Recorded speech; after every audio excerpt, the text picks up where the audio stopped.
बिस्मिल्लाहिर्रहमानिर्रहीम, अस्सलाम वालेकुम और एक बार फिर आपको खुशामदीद इस उम्मीद और दुआ के साथ कि आप खैरियत से हैं। एक्सप्रेसो के एक ब्रांड न्यू एपिसोड के साथ दिस इज इमरान हसन। सुबह की बहुत ज़्यादा बेस्ट विशेज़ आपके लिए। अल्लाह करे आपका दिन बहुत अच्छा गुजरे और ऐसा गुजरे जैसा आप चाहते हैं या जैसा आपने प्लान किया है। वेल जी, सबसे पहले आपको कुछ मौसम की खबर देते हैं। पता नहीं वो नवीद है आपके लिए या नहीं, हो सकता है मुझसे बेहतर ही आपको मालूम हो, चूँकि मैंने भी सुबह कुछ बकिया आसार जो थे ना, बाकी आसार जो थे उससे मुझे मालूम हुआ कि रात को लाहौर में कुछ हल्की बूंदाबांदी हुई, कुछ इलाकों में थोड़ी सी अच्छी बारिश भी हुई और कुछ इलाकों पे ज़रा हल्की फुल्की बूंदाबांदी हुई। उससे मौसम में काफ़ी हद तक तब्दीली आई है, लेकिन ये तब्दीली मस्बत तब्दीली है, चूँकि जब बारिश बहुत देर तक नहीं आती और एक ड्राइनेस का स्पेल चलने लग पड़ता है तो हमें वैसे ही सांस की और इस तरह की बीमारियां बहुत ज़्यादा हो जाती हैं। जो कुछ लोग एस्थमेटिक होते हैं या एलर्जिक होते हैं, एलर्जी का प्रॉब्लम जिनको होता है, उनके लिए काफ़ी मसाइल हल करती है ऐसी बारिश। तो खैर हल्की फुल्की रहमत की बारिश हुई। दूसरी जाने बहुत सारे ऐसे इलाके हैं, जैसे कि हमने कुछ दिन पहले आपको करक के हवाले से बताया था, कोई 12 साल के बाद पहली बर्फबारी वहाँ पे हुई। इसी तरह बलूचिस्तान के बहुत सारे इलाके हैं जहाँ पे स्नोफॉल का सिलसिला भी जारी है। क्वेटा में इस वक्त शदीद सर्दी रिपोर्ट की जा रही है और इस तरह दीगर कुछ इलाकों में बारिश भी है और एक और स्पेल ईरान से मुतवक्के है कि वो दाखिल होने को है, लेकिन इसके बारे में कहा जा रहा है कि ये जो स्पेल है ये शायद बहुत ज़्यादा सख्त ना हो, लेकिन बहरहाल बारिशें बनवाने का जो बरसाने का सबब ज़रूर बनेगा, लेकिन बहुत ज़्यादा सख्ती की एक्सपेक्टेशन नहीं की जा रही है इस पर महकमा मौसमियात। सो हम क्या करेंगे, हम प्रोग्राम के एंड पे ज़रा एक हतमी लेकिन ऑफिशियल प्रेडिक्शन भी ले लेंगे महकमा मौसमियात से, उनसे भी पूछ लेंगे कि उनके जो पैमाने हैं वो क्या कह रहे हैं कि बारिशें कितनी होने जा रही हैं और क्या सिर्फ ये महदूद हैं बलूचिस्तान के इलाकों तक ही या फिर इनका जो दायरा है वो वसी होगा towards Punjab and Khyber Pakhtunkhwa and Sindh as well. So इस पर भी हम बात करेंगे। दूसरी जानिब जी, मुल्क के अंदर सियासी सूरत हाल को तो हमने डिस्कस करना ही है, लेकिन एक और important, the most important event is Pakistan super league that goes on in Pakistan.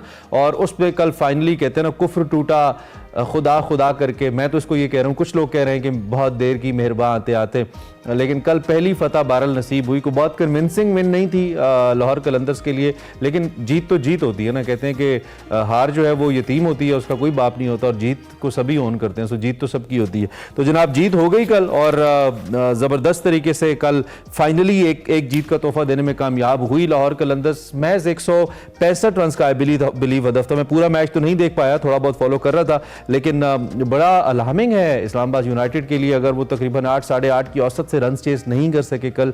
Lahore कलंदर जैसी साइड जो कि डीमोटिवेटेड है, दो कि बहुत अच्छी साइड है लेकिन डीमोटिवेटेड है, तो ये देखना बड़ा ही इंटरेस्टिंग होगा कि क्या आगे भी ऐसा कोई सरप्राइज हो सकता है। ये 17 रन से शिकस्त हुई जी इस्लामाबाद यूनाइटेड को लाहौर कलंदर से, और यूं पहली दफ़ा उनके पॉइंट्स टेबल पे अपने ज़ाती पॉइंट्स आए हैं। वैसे एक पॉइंट उनको बारिश ने दिया था। 163 रन का हदफ था जिसका ताक़ुब कर रही थी टीम यूनाइटेड की। 145 रन पे आउट हो गई और इस फतह से पहले हमने आपको बताया कि वो प्ले ऑफ से तो बाहर हो ही चुके हैं। सो इसलिए नो चांस वो लाहौर कलंदर्स। और एक बड़ी ज़बरदस्त मीम एक फ़खर ज़मान की चल रही थी जिसमें वो बड़े उदास बैठे होते हैं और कैमरा जब पैन करके उनके पास जाता है तो उनसे उनके को जो प्लेयर होते हैं वो पूछते हैं कि बड़े खुश हो यार फ़खर, तो कहते हैं हाँ यार 1 पॉइंट लिया है। तो ये हालत हो चुकी है लाहौर कलंदर्स की, 2 बार की चैंपियन। ये पॉइंट्स टेबल है जो आपके सामने है इस वक्त, आप देख सकते हैं। मुल्तान सुल्तान्स और क्वेटा ग्लैडिएटर्स तकरीबन अब इस बहस से ही निकल चुके हैं कि भाई किधर जाना है और कहाँ जाना है, लेकिन Zalmi United, Karachi Kings and Lahore अपनी अपनी पोजीशंस पे। किंग्स एंड लाहौर कलंदर्स जो हैं वो आखिरी 2 पोजीशन पे विराजमान है। मुकाबला बहरहाल देखना है कि कराची किंग्स के पास चूँकि एक मैच और बाकी है तो क्या वो कुछ ऐसी सूरत हाल क्रिएट कर सकते हैं। It was 23rd match by the way कल जो हो रहा था, तो मजीद तकरीबन 6 और 4 10 मैच ऑलमोस्ट अभी और हैं। सो देखते हैं कि क्या सूरत हाल बनती है, आपको आगाह रखेंगे। इसके अलावा एक और मैच जो कि इस वक्त हतमी नताइज की जाने बढ़ रहा है, ऑक्शन का मैच था कल, कैबिनेट भी बन गई, इंपॉर्टेंट ओहदे इंपॉर्टेंट लोगों को मिल गए। बड़ी खबर में आज क्या है हमारे पास, आपको दिखाते हैं।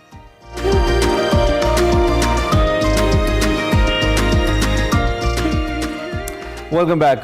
सबसे पहले पॉलिटिक्स की जो सूरत हाल है, एक तो कल एक बड़ा इंपॉर्टेंट फैसला आया जुल्फ़िकार अली भुट्टो केस के हवाले से। पिछले काफ़ी अरसे से वो पेंडिंग था, सिंस 2011 सदर मुमलिकत की जानिब से, उस वक्त के सदर मुमलिकत की जानिब से एक सवालिया क्या उसे कैसे कहना चाहिए, एक सवालनामा भेजा गया था सुप्रीम कोर्ट ऑफ पाकिस्तान को, जिसमें 5 अहम सवालों के जवाब मांगे गए थे। कल सुप्रीम कोर्ट ने उस पर अपनी राय दी और इसमें उन्होंने कंसिडर किया, डिक्लेयर किया कि जुल्फ़िकार अली भुट्टो जिनको फांसी चढ़ा दिया गया था उनको फेयर ट्रायल का हक नहीं मिला। इस मौके पर चेयरमैन पीपल्स पार्टी भी मौजूद थे, आप दीदा भी हुए, वो मनाजिर आपने देखे टेलीविजन स्क्रीन पर। एक तो ये बहुत ही बड़ी खबर है, हमारा जो पार्लिमानी माजी है या फिर हमारी जो तारीख है उसमें किस हद तक कलीदी होगा इस फैसले का होना, और आने वाले वक्त में सुप्रीम कोर्ट्स या हमारे जो जज साहिबान हैं उनके लिए किस हद तक इम्पैक्टफुल होगा इस किस्म का फैसला इतने साल के बाद उसको ठीक किया जाना। ये बड़ा इंपॉर्टेंट सवाल है, इस पर भी हमने बात करनी है। विद दैट जो कैबिनेट्स हैं, फेडरल कैबिनेट के साथ साथ इस वक्त जो पंजाब काबीना है उसकी तश्कील हो रही है। कल पहला मरहला मैं तो इसको कहूँगा हुआ है, हो सकता है आगे मजीद भी मरहला जात हों, लेकिन फेडरल कैबिनेट के हवाले से बहरहाल ये देखा जाना है कि सूरत हाल क्या बनती है। इस वक्त बहुत सारे ओहदे हैं जिनके बारे में मालूम नहीं है कि कौन आ रहा है इसके ऊपर। दूसरी जानब पेशावर हाई कोर्ट ने सुन्नी इत्तेहाद कौंसिल को कौमी असम्बली में जो मखसूस नशिस्तें अलॉट ना करने के खिलाफ हुक्म इम्तनाई जारी कर दिया है। खवातीन और अक़लियती अरकान को हलफ उठाने से रोक दिया है। केस की आज समाअत 5 रुकनी लार्जर बेंच उसके लिए तश्कील दिया गया है जो कि करेगा। क्या फैसला होगा इस हवाले से भी हमने बात करनी है। और दूसरी जानिब कल तहरीक इंसाफ के जो रहनुमा हैं उन्होंने भी बात की और जो फॉर्म 45 अपलोड किए गए हैं जिसके बारे में कल हमने आपको बताया था कि तहरीक इंसाफ के रहनुमाओं ने कहा कि ये वो तो फॉर्म्स नहीं हैं जो असली हैं, इनको फोर्ज किया गया है और ये ठीक नहीं है। सो इस हवाले से भी हमने बात करनी है। एंड देन जो एक शक्ल इनिशियली पंजाब कैबिनेट की सामने आई है किस हद तक मुअस्सर हो सकती है टू ब्रिंग दैट चेंज, जिसके बारे में पंजाब गवर्नमेंट या मरियम नवाज बात करती हैं, वो उस चेंज के लिए काफ़ी होगी। चेहरे काफ़ी हद तक हुई हैं जो शहबाज शरीफ साहब की कैबिनेट में होते थे पंजाब में। कुछ एक दो बड़ी तब्दीलियां हैं, जैसे मरियम औरंगजेब को बहुत ज़बरदस्त सीनियर वज़ीर के तौर पे सामने लाया गया है और बड़ी उनको इंपॉर्टेंट मिनिस्ट्री दे दी गई है। और कल जब ये हल्फ बर्दारी की तकरीब ख़त्म हुई तो वो बगलगीर भी हुई चीफ मिनिस्टर के साथ। They have a very good working relationship as well और ज़ाती भी बहुत अच्छा ताल्लुक है दोनों, बोथ ऑफ मरियम्स। सो देखते हैं कि इसके ऊपर क्या होता है। इंदियन खैबर पख्तूनख्वा की कैबिनेट का तो आपको पता ही है। हमारे साथ माजिद निज़ामी साहब मौजूद हैं जी, ज़्यादा वक्त नहीं लेंगे, की जानिब जाएंगे और ज़रा एक्सपर्ट ओपिनियन प्रोग्राम में शामिल करेंगे कि वो इस सारी सूरत हाल पे क्या सोचते हैं। माजिद साहब थैंक यू वेरी मच और सुबह बखैर, कैसे हैं आप? ठीक ठाक हैं जी, बहुत शुक्रिया आपका, मैं बिल्कुल ठीक हूँ। Thank you very much for joining us. सबसे पहले तो मैं ज़रा ये सुप्रीम कोर्ट का जो वर्डिक्ट है इस पर मैं आपकी राय चाहता हूँ। आपके ख्याल में हमारी जो पार्लिमानी तारीख है या हमारी सियासी तारीख है, इस फैसले की अहमियत तो ओबियसली बहुत ज़्यादा है इसके अंदर, उस पर क्या असर होगा इसका? कल जो सुप्रीम कोर्ट की राय आई और फिर आने वाले वक्त में जो इस किस्म के फैसले हैं या सियासी उमूर हैं उनके ऊपर क्या असरात आप देखते हैं इसके? जी, सुप्रीम कोर्ट का फैसला इस हवाले से खासा अहम है। उसकी वजह यह है कि 70 की दहाई के बाद से और जनरल ज़िया-उल हक के मार्शल के बाद से सियासी मुआशरा या सियासी अफराद दो बड़े हिस्सों में तकसीम हो गए थे और एक को हम एंटी भुट्टो कहते थे और एक को हम प्रो भुट्टो कहते थे। और ये तकसीम फिर हमें आगे भी देखने में नजर आई। 90 की दहाई सारी की सारी इसी सियासत पर मबनी थी कि पीपल्स पार्टी और एंटी पीपल्स पार्टी, मुस्लिम लीग नून इसी वजह से वजूद में आई कि पंजाब में पीपल्स पार्टी का रास्ता रोकना है। तो पूरा का पूरा एक सियासी मंजरनामा बदल गया।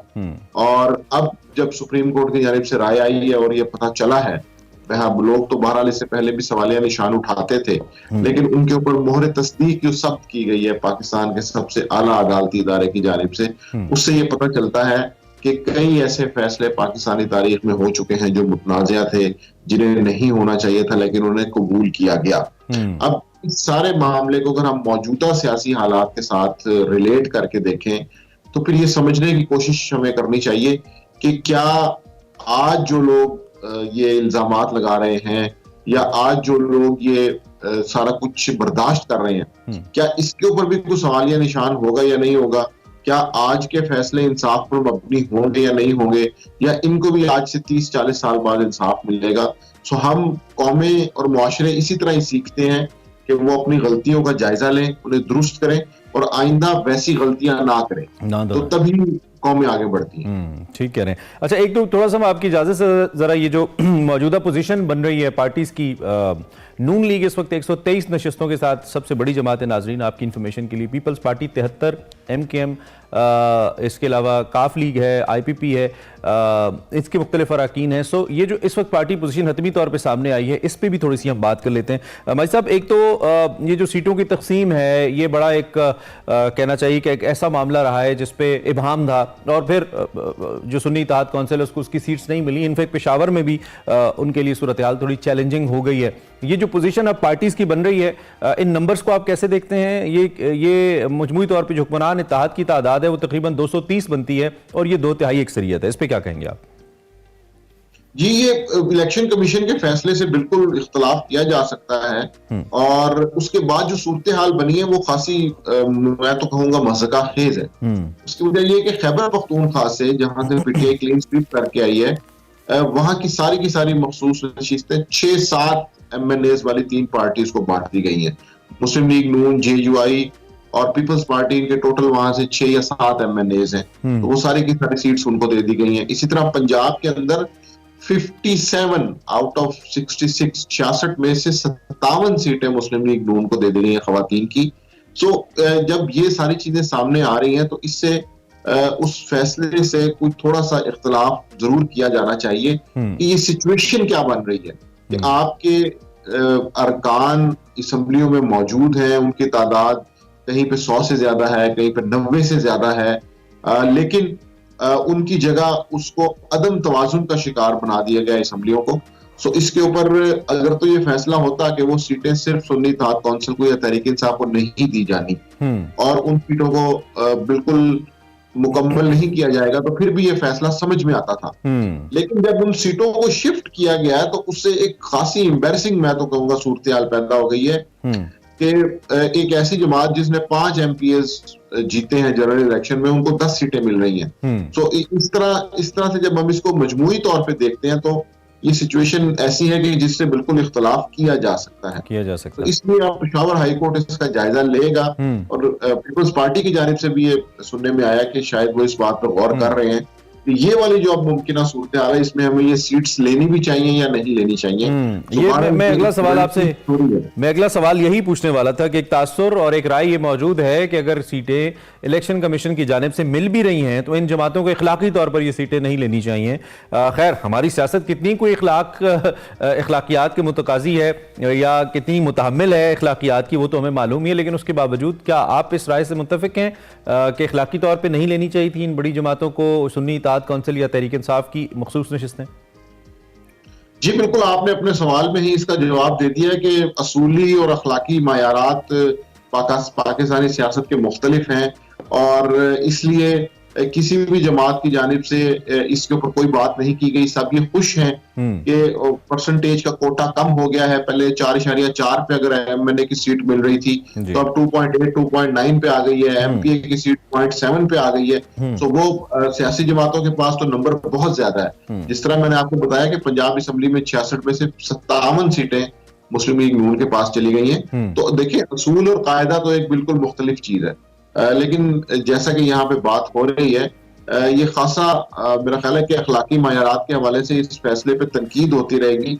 और जिस तरह हमने अभी भुट्टो केस का जिक्र किया, तो ये भी तारीख में कहीं ना कहीं आएगा कि अच्छा, एक तरह से कम की गई। पिछली असेंबली का खासा तो मैं इसको बिल्कुल नहीं कहूंगा, पिछली असेंबली में जब तहरीक इंसाफ हुकूमत में थी और बानी चेयरमैन पीटीआई प्राइम मिनिस्टर थे, उस वक्त भी हमने देखा कि पार्लियामेंट का इस्तेमाल जो है वो बहुत कम हो गया था। खासतौर पर जो मुख्तलिफ प्रेसिडेंशियल ऑर्डिनेंसेस थे उनकी एक भरमार थी और फिर उसमें से कई मुतनाज़े भी हो जाते थे। लेकिन हमेशा ये गिला उस वक्त की अपोजिशन करती रही कि जी आपने जो पार्लियामेंट है उसको नकारा कर दिया है, और उसकी बुनियादी वजह जाहिर बात है वो रेजिस्टेंस थी जो बहुत सारे मामलात पे फेस करना पड़ सकती थी। अब जो सूरत हाल है इसको आप कैसे देखते हैं? क्योंकि अब भी पार्लियामेंट तो ऐसी ही 2-3 बल्कि उससे ज़ायद पार्टियों का मजमुआ है, तो अब भी क्या हम ये देखें और इस सूरत हाल को देखते हुए ये समझें कि मौलाना फजलुर रहमान ने जो बात की कि पार्लियामेंट अपना इख्तियार और वक़ार खो रही है वक्त के साथ साथ, ये दुरुस्त होता नजर आता है? ऐसा ही देखेंगे हम दोबारा? जी बिल्कुल दुरुस्त बात है। उसकी वजह यह कि 2018 में इमरान खान साहब की जो हुकूमत थी वो पार्लियामानी एतबार से कोई मिसाली हुकूमत नहीं थी जी। उसके कई ऐसे फैसले हैं, 70 से ज्यादा ऑर्डिनेंसेस पास किए गए जबकि असम्बली और ऐवान मुकम्मल तौर पर मौजूद था। तो इससे पता चलता है कि वो जो एक आमराना तर्ज हुकूमत है उसको जमहूरियत के अंदर भी इख्तियार किया जाता है। दूसरा ये कि वज़ीर-ए-आज़म इमरान खान अपनी दौरे वज़ारत उज़्मा के अंदर वो पिछले 25 साल के जितने प्राइम मिनिस्टर थे उनमें से सबसे कम हाजिरी इमरान खान साहब की थी। तो इससे आपको पता चलता है कि उनके नजदीक पार्लियामेंट की क्या अहमियत थी। अब जो स्पेस आप खुद अपने हाथ से पार्लियामेंट की किसी और इदारे को दे रहे हैं, तो उसके बाद फिर हम क्या तवक्को कर सकते हैं कि मामलात कैसे बेहतर होंगे। हालांकि उन्होंने अपनी पहली तकरीर में कहा था कि मैं हर महीने पार्लियामेंट के सामने खड़ा होऊंगा बतौर प्राइम मिनिस्टर और मैं सवालात का जवाब दूंगा। उनकी पहली स्पीच में बाकायदा तौर पर उन्होंने कहा था। और बिल्कुल, और उसके बाद जब उनकी अटेंडेंस आप उठा के देखें 3.5-4 साल के अंदर, तो वो तकरीबन 10% या 11% के आसपास बनती है। तो इससे आप सियासी जमातों की तरजीहात का अंदाजा लगा सकते हैं। अब इस तारीख के साथ जब नई असम्बली वजूद में आई है, तो उनको बहरहाल अपने तशख्खुस के ऊपर काम करने की जरूरत है, ताकि जो उनका तासुर मौजूद है उसके अंदर कोई मुस्बत इजाफा हो, और उनके इख्तियारात के हवाले से उन्होंने खुद ही मुआशरे को, हुकूमत को, दूसरे इदारों को बताना है कि हम कितने बाइख्तियार हैं। तो डेफिनेटली कौमी असम्बली को इसके ऊपर वर्किंग करने की जरूरत है। और अल्टीमेटली बतौर इदारा पार्लियामेंट जो है उसकी वक़्त के लिए, उसकी अहमियत के लिए बहुत ज़रूरी है कि सभी जमातें इस चीज़ को कंसिडर करें कि पार्लियामेंट के अंदर मामलात को लेकर आए। बिल्कुल ठीक है। अच्छा, थोड़ा सा कैबिनेट के ऊपर आ जाते हैं। आपकी एक्सपर्टीज़ भी हैं, आप पूरे इलेक्टोरल प्रोसेस को भी बहुत अच्छे से समझते हैं। और अब आके जो अरकान का फैसला हुआ है, पंजाब की काबीना में 7 वज़रा का ताल्लुक निज़ामी साहब लाहौर से रिपोर्टेडली 13 नए चेहरे हैं। मरियम साहिबा पहले कह रही थी कि हम एक यंग कैबिनेट लाएंगे, काफ़ी हद तक उसमें वो कामयाब हुई हैं as far as the age is concern और the faces are concern. Profiles को देखते हुए आपका क्या तज्जिया है? कैसी काबीना है पंजाब की? ठीक काबीना है 18 रुकनी? जी, जो 18 रुकनी काबीना है, इसमें मेजॉरिटी नाम और चेहरे ऐसे हैं कि जो इससे पहले भी मरियम नवाज के करीबी हलकों में मौजूद थे। उसमें मरियम औरंगजेब हैं, उस्मा बुखारी हैं, आशिक करमानी हैं, राना सिकंदर इकबाल हैं, फैसल सैफ खोखर है, इस तरह के कई ऐसे नाम हैं। सो ये जो एक्सपेरिमेंट होने जा रहा है, ये जो टीम सिलेक्शन है, ये प्योर मरियम नवाज शरीफ की है। इसके अंदर चंद पुराने नाम भी एडजस्ट किए गए हैं। आखिरी वक्त में मियां मुश्तबा का नाम डाला गया। इसी तरह ख्वाजा इमरान नजीर, ख्वाजा सलमान रफीक, ये पुराने नाम हैं। शेर अली गोरचानी डिप्टी स्पीकर रह चुके हैं, उनका नाम भी इसमें शामिल किया गया। तो मैं इसको मरियम नवाज शरीफ की कैबिनेट के हवाले से अगर देखना चाहूं तो मेरे ख्याल में ज्यादा मुनासिब होगा। और उन्होंने प्रॉपरली अपनी टीम इंट्रोड्यूस करवाई है कि जिसको लेके वो काम करेंगी। सो अब इस टाइम इस फैसले से ये लग रहा है कि मुस्लिम लीग नून ने, वज़ीर-ए-आज़म शहबाज शरीफ ने और साबिक वज़ीर-ए-आज़म नवाज शरीफ ने मरियम नवाज शरीफ को ही मुकम्मल इख्तियार दिया है कि इस सियासी मैदान के अंदर आपने और आपकी टीम ने परफॉर्म करना है। तो अब देखना ये है कि ये जो यंग फेसेस हैं या नए चेहरे हैं जो पहली दफा वजारतें चलाएंगे, ये किस हद तक कामयाब हो सकते हैं, और अवाम को इस वक्त उनका बुनियादी मसला जो रिलीफ का है उसको ये कैसे पूरा कर सकते हैं। और इसके साथ साथ इनकी परफॉर्मेंस के ऊपर मुनहसिर होगा कि पार्टी का खोया हुआ बयानिया कैसे वापस आएगा। लेकिन नून लीग तो इस चीज का, माजी साहब, नून लीग तो इस चीज का क्रेडिट लेती है कि उनकी परफॉर्मेंस बड़ी अच्छी रही है। शहबाज साहब को वो बतौर परफॉर्मर रखते हैं और कहा जाता है कि अगर नून लीग का कोई वोट बैंक था, अगर अदम एतमाद से पहले की मैं बात कर रहा हूं, तो उसकी बड़ी वजह शहबाज शरीफ साहब और उनकी टीम की परफॉर्मेंस थी। तो मरियम साहिबा को क्यों जरूरत पेश आ रही है कि उसी टीम जो परफॉर्म करती आई है, एक्सपीरियंस्ड है पंजाब के अंदर, ब्यूरोक्रेसी के साथ काम कर चुकी है पंजाब में, जो बड़ा अहम स्टेक होल्डर है, क्यों चेंज कर रही है? महज मीडिया रिपोर्ट्स के लिए, मीडिया एनालिसिस के लिए चेंज करना पड़ रहा है या वाकई चेंज की जरूरत थी? देखिए, इस चेंज को मैं पार्टी के इंटरनल ग्रुपिंग के साथ कनेक्ट करना चाहूंगा।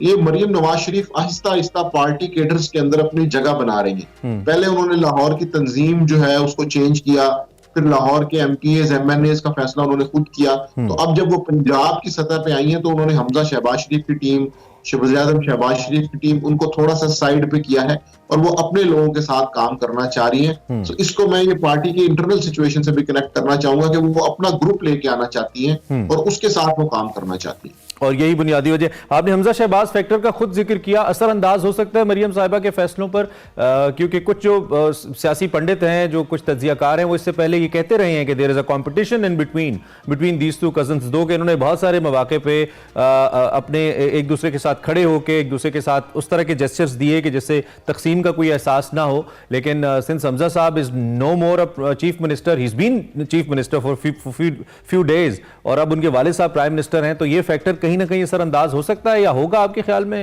वो अक्सर होता है ना, डिफेक्टो चीफ मिनिस्टर्स भी बन जाते हैं मुख्तलिफ सूबों में, जैसे सिंध में भी डिफेक्टो चीफ मिनिस्टर रहे थे। जी, इस वक्त तो हमजा शहबाज की सियासी सूरत हाल, उनकी पोजीशन खासी कमजोर हो गई है। बुनियादी मसला ये कि हमजा शहबाज शरीफ और वज़ीर-ए-आज़म शहबाज शरीफ ने पंजाब की ब्यूरोक्रेसी के साथ गुज़िश्ता 10-15 साल के अंदर वर्किंग रिलेशनशिप बनाकर ये सारे काम किए थे। सो ये वो बड़ा इम्तिहान होगा मरियम नवाज और उनकी टीम के लिए कि उस ब्यूरोक्रेसी के साथ उन्होंने कैसे डील करना है और उनको कैसे लेके चलना है, क्योंकि शुरू में बिल्कुल फ्रिक्शंस आएंगी, इख्तलाफात होंगे, काम का तरीकेकार जो शहबाज शरीफ और हमजा शहबाज का था उससे डेफिनेटली मुख्तलिफ ठीक होगा। है। वन लास्ट क्वेश्चन माजिद, चूंकि टाइम हमारा खत्म हो गया। मरियम औरंगजेब को बहुत अहम मिनिस्ट्री दी गई है, वो सीनियर वजीर हैं प्लानिंग एंड डेवलपमेंट की, माहौलियात, जंगलात, माहीगीरी उनको दिया गया। इससे पहले वजीर इत्तलात के तौर पर उन्होंने काम किया और पार्टी की भी वो सेक्रेटरी इत्तलात रही हैं। आप ये तकर्री कैसे देख रहे हैं? जी, मेरे ख्याल में तो यहाँ पर मुस्लिम लीग नून के किसी बुजुर्ग रहनुमा को होना चाहिए था। साबिक स्पीकर राना इकबाल हो सकते थे और कोई ऐसा सीनियर नाम हो सकता था कि जो यहाँ पर हो, लेकिन जैसा कि हम डिस्कस कर रहे हैं कि इस वक्त मरियम नवाज शरीफ ने सूबा कैप्चर कर लिया है, तो वो उन्होंने ये दुरुस्त समझा कि वो इस पोस्ट के ऊपर भी अपनी करीब तरीन जो सियासी हम नवा है उनको लेके आए। तो इसलिए मुस्लिम लीग नून को चाहिए था मेरी राय में कि यहाँ पर किसी बड़े नाम का तकर्रुर होना चाहिए था, लेकिन हम चूंकि कैबिनेट देख रहे हैं तो वो मरियम नवाज की पॉलिसीज को लेकर चलने वाली है, तो इसलिए फिर उन्होंने यहाँ पर भी अपने ही एक करीबी साथी को अपॉइंट किया। करीबी साथी को अपॉइंट किया, ठीक है। माजिद निज़ाम साहब, थैंक यू वेरी मच। आपने सभी आम नुकात की रहनुमाई की, तजिया हमारे सामने रखा। तजिया आपने सुना जी, कैबिनेट बन गई है और मेरे सामने इस वक्त इन सभी वुज़रा की प्रोफाइल भी मौजूद है। इनमें से सभी तकरीबन जो वुज़रा हैं, मैं देख रहा हूँ कि इन सब की जो तालीमी काबिलियत है वो तकरीबन मास्टर्स तो है। पढ़े लिखे वुज़रा हैं, चेहरे कंपैरेटिवली नए भी हैं और हमने आपको बताया कि इसमें 13 नए चेहरे भी हैं जिनको शामिल किया गया है। अज़बा जाहिद अब्बासी साहिबा को वज़ारत इत्तलात दी गई है, LLB उन्होंने किया हुआ है, कानून से उनका ताल्लुक है। मुज्तबा शुजा रहमान मास्टर्स किया हुआ है इन्होंने, ग्रेजुएट हैं। बिलाल यासीन साहब और खुराक के वज़ीर हैं, पहले भी रहे हैं। खलील ताहिर सिंधु साहब LLB उन्होंने किया है। इसी तरह चौधरी शाफे बिजनेस एडमिनिस्ट्रेशन पढ़े हैं। और मज़ीद अगर कुछ हम आम नामों की बात करें तो मरियम औरंगजेब साहिबा डबल MA हैं, मास्टर्स उन्होंने किया हुआ है और मिनिस्ट्री उनके पास प्लानिंग एंड डेवलपमेंट है। इसके साथ साथ सैयद मोहम्मद आशिक हुसैन शाह जो कि वजारत ज़राअत जिनको दी गई है, उन्होंने BA ऑनर्स किया हुआ है, BA हैं वो, लेकिन एग्रीकल्चर देखेंगे। और काजिम पीरज़ादा साहब जो हैं वो BCom उन्होंने किया है। इसी तरह Rana Sikandar Ayad BBA, Khwaja Imran Nazir MA history किया हुआ है उन्होंने और प्राइमरी हेल्थ केयर की मिनिस्ट्री उनको दी गई है। ख्वाजा सलमान रफ़ीक साहब बतौर वज़ीर सेहत पहले काम कर चुके हैं, अच्छा काम किया उन्होंने और मैकेनिकल इंजीनियर हैं बेसिकली शोबे के लिहाज से, लेकिन इस दफ़ा उनको जो मिनिस्ट्री दी गई है वो स्पेशल हेल्थ केयर और इमरजेंसी 1122 की दी गई है। कुछ कलीदी वुज़रा हैं जिनका मैंने जिक्र किया। सो देखते हैं जी कैसी परफॉर्मेंस होती है। हम एक ब्रेक लेते हैं, इस पर बात करते रहेंगे, ब्रेक के बाद वापस आते हैं। Welcome back to Expresso. अब आपको दिखाते हैं सेगमेंट सफ़र शर्त और आज वकार अहमद मलिक बता रहे हैं मुजफ्फराबाद कला की कहानी। अस्सलाम वालेकुम नाज़रीन, मैं वकार अहमद और आप देख रहे हैं सफ़र शर्त। और ये जो दरिया की आवाज़ है बहुत ही कमाल खूबसूरत मंज़र है। ये जो खूबसूरत पहाड़ हैं और इनके बिल्कुल किनारे पे ये एक कला है और ये जो कला है ये भी हमारी गफलत की एक दास्तान है जो सुना रहा है। अगर हम देखें तो गिलगित बल्तिस्तान से लेकर और सिंध तक जितनी भी हमारी जो आर्कियोलॉजी है उसके हवाले से हम देखें तो बहुत ज़्यादा एक बाकायदा एक कौमी लेवल पे एक गफलत नज़र आती है, एक मुजरमाना गफलत नज़र आती है। मैं अमूमन कहा करता हूँ कि पाकिस्तान जो है वो आसार कदीमा के हवाले से इतना अहम मुल्क है, दुनिया का एक इंतहाई अहम मुल्क है कि जहाँ पे कोई भी कुदाल मारे पूरे पाकिस्तान में किसी भी जगह पे तो नीचे कोई ना कोई आसार कदीमा बरामद होते हैं। सिर्फ फ़र्क ये है कि दुनिया में कुछ ऐसे ममालिक हैं जो इन आसार कदीमा से बाकायदा इनसे मोहब्बत भी करते हैं, इनको सेफ़ भी रखते हैं, इनको प्रोटेक्ट करते हैं और सबसे बड़ी बात यह है कि इससे सियाहत से ज़र मुबादला भी कमाते हैं। और कोई भी ऐसी साइट जो कि बहुत वेल प्रोटेक्टेड हो वो ये बताती है कि जो कौम है वो कितनी बाशऊर है। और अगर इस तरह की कीमती जगह जहाँ पे मैं इस वक्त खड़ा हूँ ये मुजफ्फराबाद का कला है और मुजफ्फराबाद के इस कले को देखकर इसकी हालत इज़ार देख के गो कि इस पर अभी कुछ रेनोवेशन का काम हो रहा है, लेकिन उसके बावजूद जो इसकी हालत इज़ार है, यानी सबसे पहले जो आपकी नज़र पड़ती है इस कले पे या जिस तरह हम सीजन्स देखते हैं तो उन सीजन्स में जिस तरह खूबसूरत कले तामीर किए जाते हैं 3D एनिमेशन में, वो जो 3D एनिमेशन में तामीर किए जाते हैं तिलिस्माती किस्म के कले, वो यहाँ पे बना बनाया कला हमारे पास मौजूद है, लेकिन हालत इज़ार जो है वो इंतहाई अफसोसनाक है। इसके हवाले से जो मकामी लोग हैं, जो मकामी दोस्त हैं, उनसे भी ज़रूर बात करेंगे और ये कला जो है वो आप देखिए और ये देखिए कि मुजफ्फराबाद में कितना खूबसूरत एक सैरगाह और कितना इम्पॉर्टेंट लैंडमार्क है जहाँ पे अगर लाइटिंग की जाए तो क्या खूबसूरत लाइटिंग की जा सकती है। रात का मंजर जो है वो क्या खूबसूरत हो सकता है। इसके लिए बड़ी ख़ास किस्म की क्रिएटिविटी चाहिए, नंबर 1। दूसरा, कौमी सतह पे एक ऐसा शऊर चाहिए जो कि अपनी जो आसार कदीमा के हवाले से साइट्स हैं उनको प्रोटेक्ट कर सके। तो देखते हैं इस खूबसूरत कले को।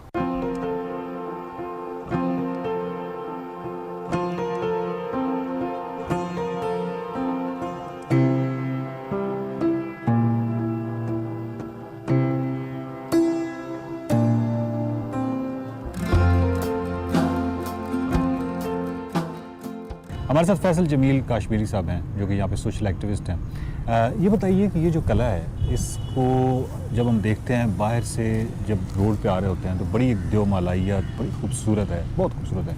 इस तरह की तो 3D एनिमेशंस में या किसी ऐसी फिल्मों में, तिलिस्माती किस्म की फिल्मों में इस तरह के कले नज़र आते हैं। जब ये कले पे मेरी पहली नज़र पड़ी तो मुझे ऐसे लगा जैसे इस कले से सियाहत के फ़रोग में, या इस कला अगर किसी ऐसी कौम के पास होता जिसको आर्कियोलॉजी का सेंस होता तो ये शायद सबसे मसरूफ़ तरीन जगह होती है और ये हमारे ज़र मुबादला कमाने के वाले से बड़ा मामला साबित होता है। इसकी तारीख़ क्या है इस कले की, और ये क्यों इस हालत में है? बिस्मिल्लाहिर्रहमानिर्रहीम। 16वीं सदी में ये कला तामीर किया यूसुफ शाह चक, जो कश्मीर के आखिरी इंडिपेंडेंट रूलर थे उन्होंने। और ये जो पुल यहाँ पे आपने देखा है, ये पुल नहीं था यहाँ पे। जो यहाँ पे हमलावर होते थे लोग, वो ये गड़ी बिबुला साथ है, इस तरफ से ये मानसेरा केपी का इलाका है, यहाँ से वो हमलावर होते थे। और ये सामने यहाँ पे एक जगह है, इसका नाम शहीद गली है। ठीक है। तो इसकी भी वजह है इसका नाम रखने की। यहाँ पे बहुत सारी झड़पें हुई हैं रंजीत सिंह के साथ की अफवाज के साथ, जिसकी वजह से यहाँ बहुत सारे लोग शहीद हुए, इसलिए इस जगह का नाम शहीद गली रखा गया। तो यहाँ से बेसिकली लोग आते थे और यहाँ से फिर आगे दरिया नीलम है, दरिया नीलम को क्रॉस करना पड़ता था। तो ये मुश्किल काम था चूँकि दरिया नीलम बहुत ही ज़्यादा तुग़यानी और उसके अंदर होती है। स्ट्रेटेजिक लोकेशन जो है इसकी बड़ी इंपॉर्टेंट थी, बिल्कुल बहुत ज़्यादा इंपॉर्टेंट थी। उसके बाद फिर ये हुआ कि 17वीं सदी में इसे यहाँ मुजफ्फराबाद, जिनके नाम पर ये शहर है, मुजफ्फर खान, वो बम्बा रूलर थे, उन्होंने इसको दोबारा, इस किले को दोबारा इसको दुरुस्त किया और ठीक किया। अब ये हुआ कि 2005 का जब ज़लज़ला आया तो बहुत ज़्यादा ये तबाह हो गया। आपने बिल्कुल दुरुस्त फरमाया है। अभी गवर्नमेंट ने, पिछली जो हुकूमत थी उसने तकरीबन कोई 9 करोड़ रुपया रखा था इसको दोबारा से रिफर्बिश करने और इसको दुरुस्त करने के लिए। और अभी सुना ये है कि उस PC1 को रिवाइज़ किया, 15 करोड़ का कर दिया। तो अब देखें इसका क्या करते हैं वो। एक होती है, क्योंकि आप सोशल एक्टिविस्ट हैं, आपका हर चीज़ पे नज़र भी होती होगी। एक होती है आसार कदीमा से, अपने आसार कदीमा से मोहब्बत, और उस मोहब्बत के तनाजुर में फिर आपको उसको और तरह से प्रोटेक्ट करते हैं। आप जगह जगह बोर्ड लगाते हैं, आपका दिल करता है कि लोग जो हैं इस चीज़ को जानें। एक होता है कि आपने एक सरकारी ड्यूटी दी है, तो आप ये समझते हैं कि अब ये इसका रेनोवेशन का काम हो जाएगा तो ये कला जो है वो बिल्कुल एक सरकारी ड्यूटी का मज़र होगा कि बस एक सरकारी ड्यूटी दी गई है, या वाकई कुछ सियाहत के हवाले से आप समझते हैं कि यहाँ पे कुछ ऐसे लोग हैं जो इतनी मोहब्बत से इसकी केयर करें और ताकि हमारे आने वाली नस्लों के लिए ये तालीम का भी एक बहुत बड़ा ज़रिया हो? आपकी बात बिल्कुल दुरुस्त है। मुजफ्फराबाद के अंदर सिर्फ ये जगह नहीं है, यहाँ पे सराय अकबरी भी है। अच्छा। जो बादशाह अकबर ने बनाई थी, ठीक है। वहाँ पे ऑफिस मौजूद हैं, वो जो है बतौर ऑफिस इस्तेमाल हो रहा है वो पूरी जगह। इसी तरीके से यहाँ एक पार्क है जो उस ज़माने में बनाया गया, आज भी वो पार्क के तौर पे महफूज है जलालाबाद में। और ये जलालाबाद का नाम भी जलालुद्दीन अकबर के नाम पे रखा गया यहाँ पे। तो यहाँ पे मंदिर हैं, यहाँ पे छठी बादशाही है मुजफ्फराबाद के अंदर सिखों की, यहाँ पे आगे ही उस जगह का नाम है छठी बादशाही, वहाँ पे है। यहाँ उसके अंदर पुलिस के लोग हैं और बाकी लोग हैं, हमारे महकमे वालों ने वहाँ पे दफातर वगैरह बना लिए हैं। तो मुजफ्फराबाद के अंदर ये आपकी पुश्त है उस तरफ जहाँ पे इस पूरी जो हिंदुस्तान है, इसकी 562 रियासतें थीं, उसमें से ये वाहिद जगह है मुजफ्फराबाद। कश्मीर जो है वाहिद वो रियासत थी कि जहाँ के रेजिडेंट ने अपनी जेब से बिजली घर लगाया 1932 में। अच्छा। जैसे गंगाराम जी का है ना, आपने देखा होगा लाहौर में, यहाँ पे दौलत राम शर्मा उनका नाम था। अच्छा। उन्होंने अपनी जेब से खर्चा करके, वो इंजीनियरिंग करके आए थे इंग्लैंड से, उनको महाराजा हरी सिंह ने भेजा था इंजीनियरिंग के लिए, तो उन्होंने यहाँ से अपनी जेब से। उसके आसार हैं अभी? उसके आसार मौजूद थे। अभी ज़लज़ला हुआ, उसके बाद ये हुआ कि उस पर खासा वो दब गई हैं चीज़ें बहुत सारी। वो कितनी बिजली पैदा करता था पहला सबसे आइडिया? वो बड़ा एक छोटा सा प्रोजेक्ट था, कोई इतना बहुत बड़ा प्रोजेक्ट नहीं था, चूँकि मुजफ्फराबाद एक आप समझे उस वक्त कस्बा सही था छोटा सा। यहाँ पे एक चेला जगह का नाम है, चेला वो सारी जगह उन लोगों की थी, 3 भाई थे वो। सीताराम बड़े भाई का नाम था और छोटे का नाम ईश्वरदास था, सबसे छोटे का नाम दौलत राम शर्मा था। तो दौलत राम शर्मा जो थे बहुत ज़्यादा एक ज़हीन आदमी थे, वो बच्चे थे, तो उन्होंने एक ऐसा चरखा बनाया था जिसके 13 धागे जो है वो उसके अंदर घूमते थे। तो वो एक एग्जीबिशन में महाराजा हरि सिंह ने देख लिया। तकरीबन इस इलाके के मुझे वो ऐसे लग रहा है जैसे गंगाराम अब इस इलाके के वो जी इसी तरह के उन्होंने बड़ी उनकी कंट्रीब्यूशन है। क्रिएटिव लोग। वो फिर ये हुआ जी कि यहाँ पे जब उसका इफ्तिताह हुआ बाकायदा, तो उन्होंने जो बिजली दी यहाँ पे मंदिरों मस्जिदों को सबको फ्री दी और बाकी सबके घरों में एक बल्ब जो था अलाउड था। यहाँ मुजफ्फराबाद में बड़ी मिठाई वगैरह तकसीम हुई और बड़ा जश्न मनाया गया कि मुजफ्फराबाद। ज़ल्ज़ले से पहले इस किले की हालत कैसी थी? यानी बाकायदा यानी बहुत बेहतर था और ये बतौर सैरगाह भी इस तरह इस्तेमाल होता रहा? ये सैरगाह के तौर पर इस्तेमाल होता रहा है। यहाँ पे बाकायदा अंदर कैंटीन बनी हुई थी और लोग आ रहे थे। यहाँ साथ ही गेस्ट हाउस था छोटा सा। ज़ल्ज़ले में ये खराब मसला ज़ल्ज़ले में गिर गया। उसके बाद ज़ल्ज़ले को तो बहुत टाइम हो गया। जी हाँ, 2005 में आया था ज़ल्ज़ला और अभी तक फिर ये दोबारा उसकी बहाली नहीं हुई। बस हमारे यहाँ फिर इस तरह जो है ना कछुए की रफ्तार से काम होते रहते हैं। आपको यहाँ पे बहुत से प्रोजेक्ट्स दिखा सकता हूँ जो बस चल रहे हैं, चल ही रहे हैं, थोड़े थोड़े हल्के हल्के। तो मुजफ्फराबाद में जब कोई आना चाहे तो मेरा मतलब है कि इसके तो टॉप टूरिस्ट डेस्टिनेशन होनी चाहिए, टॉप लैंडमार्क होना चाहिए, लेकिन टॉप लैंडमार्क की हालत जो है वो मुजफ्फराबाद का जब एरियल व्यू लेते हैं लोग, तो लोग दौड़ते हैं मुजफ्फराबाद के पीछे इसको देखने के लिए, क्योंकि अल्लाह ताला ने इसको बनाया ही बहुत खूबसूरत है। 2 दरियाओं के बल्कि 3 दरियाओं के संगम पे तीसरा दरिया कुनार है। एक दरिया नीलम है, एक दरिया जेलम है, एक कुनार है। तो इसे वो देखते हैं लोग तो इसके पीछे भागते हैं कि यार इतनी सीनिक ब्यूटी और इतना खूबसूरत इलाका है, मंजर क्या खूबसूरत होता है। तो अंदर इसके तो हम लोग हैं ना जी। तो जन्नत तो बिल्कुल है, इसमें कोई शक नहीं है। बहुत बहुत शुक्रिया नाज़रीन। बात यह है कि इस फोर्ट के एक एक पत्थर को देखें और 400-500 साल तारीख को देखें तो ये एक इंतहाई कीमती चीज़ है, और लेकिन शायद हम उस तरह इसको संभाल नहीं पा रहे। जहाँ तक इनका इस सवाल का ताल्लुक है कि हम ऐसा क्यों नहीं कर पा रहे, मेरा ख्याल है कि इसका जवाब मैं कई दफ़ा पहले भी दे चुका हूँ कि जब हम कचरा फेंकते हैं, जब हम अपनी आर्कियोलॉजी की साइट्स का ख्याल नहीं रखते, जब हम अपनी लैंडस्केप्स को बर्बाद करते हैं, तो मेरे जहन में सिर्फ एक चीज़ आती है कि हम शायद अपने घर को ओन करते हैं, हम अपनी गाड़ी को ओन करते हैं, हम सिर्फ उन चीज़ों को ओन करते हैं जो शायद हमारे नाम है। हम इस मुल्क को ओन नहीं करते, इसकी लैंडस्केप को ओन नहीं करते, और इसी वजह से हम बहुत कॉन्फिडेंस के साथ गाड़ी में से कचरा जो है बाहर फेंक रहे होते हैं जैसे वो हमारी ज़मीन नहीं है। हाँ, वो कार के अंदर की जो साइड है वो हमारी है, इस तरह घर जो है वो हमारा है, लेकिन ये जो फोर्ट है ये हमारा नहीं है। पाकिस्तान में बहुत सारे ऐसे फोर्ट्स हैं जहाँ से बहुत कीमती चीज़ें जो हैं वो उठा के लोग घर ले गए, और उसकी वजह ये थी कि उसको कोई ओन नहीं कर रहा था। जब तक हम इस मुल्क को ओन नहीं करेंगे, इसकी लैंडस्केप को ओन नहीं करेंगे, इसके एक एक चप्पे को ओन नहीं करेंगे, तो ये मसाइल कभी दुरुस्त नहीं हो सकते। देखते रहिए, सफ़र है। Welcome back to Expresso. Programme में एक इंतहाई अहम मौजू पे हमने सोचा बात करें। कल सिर्फ खबर थी, आज हमने कहा हम तज्जिए के साथ ज़रा इस पे बात करते हैं, और वो है कराची के अंदर जो स्ट्रीट क्राइम्स हैं वो मुसलसल जारी तो थे ही, रुके तो कभी नहीं, लेकिन अब बहुत ज़्यादा उनकी इंटेंसिटी में और इजाफा हो गया। मुझे याद है जब केयर टेकर सेटअप आया था तो उस वक्त जो होम मिनिस्टर थे उनसे जब हमने पूछा तो उन्होंने कहा हम कलीदी इक़दाम कर रहे हैं, ज़ीरो टॉलरेंस करेंगे और इसको रोकेंगे, नहीं रुके। अब जब दोबारा एक इलेक्टेड गवर्नमेंट आ चुकी है, और ये गवर्नमेंट नई नहीं है, बहुत एक्सपीरियंस गवर्नमेंट है, इससे पहले 2 टेन्योर्स मुसलसल ये गवर्नमेंट रह चुकी है, और उससे पहले भी off and on Peoples Party इक़्तिदार में रही है, या मुत्तहिदा कौमी मूवमेंट। तो अब दोबारा इसके आने के बाद भी सूरत हाल ठीक नहीं है।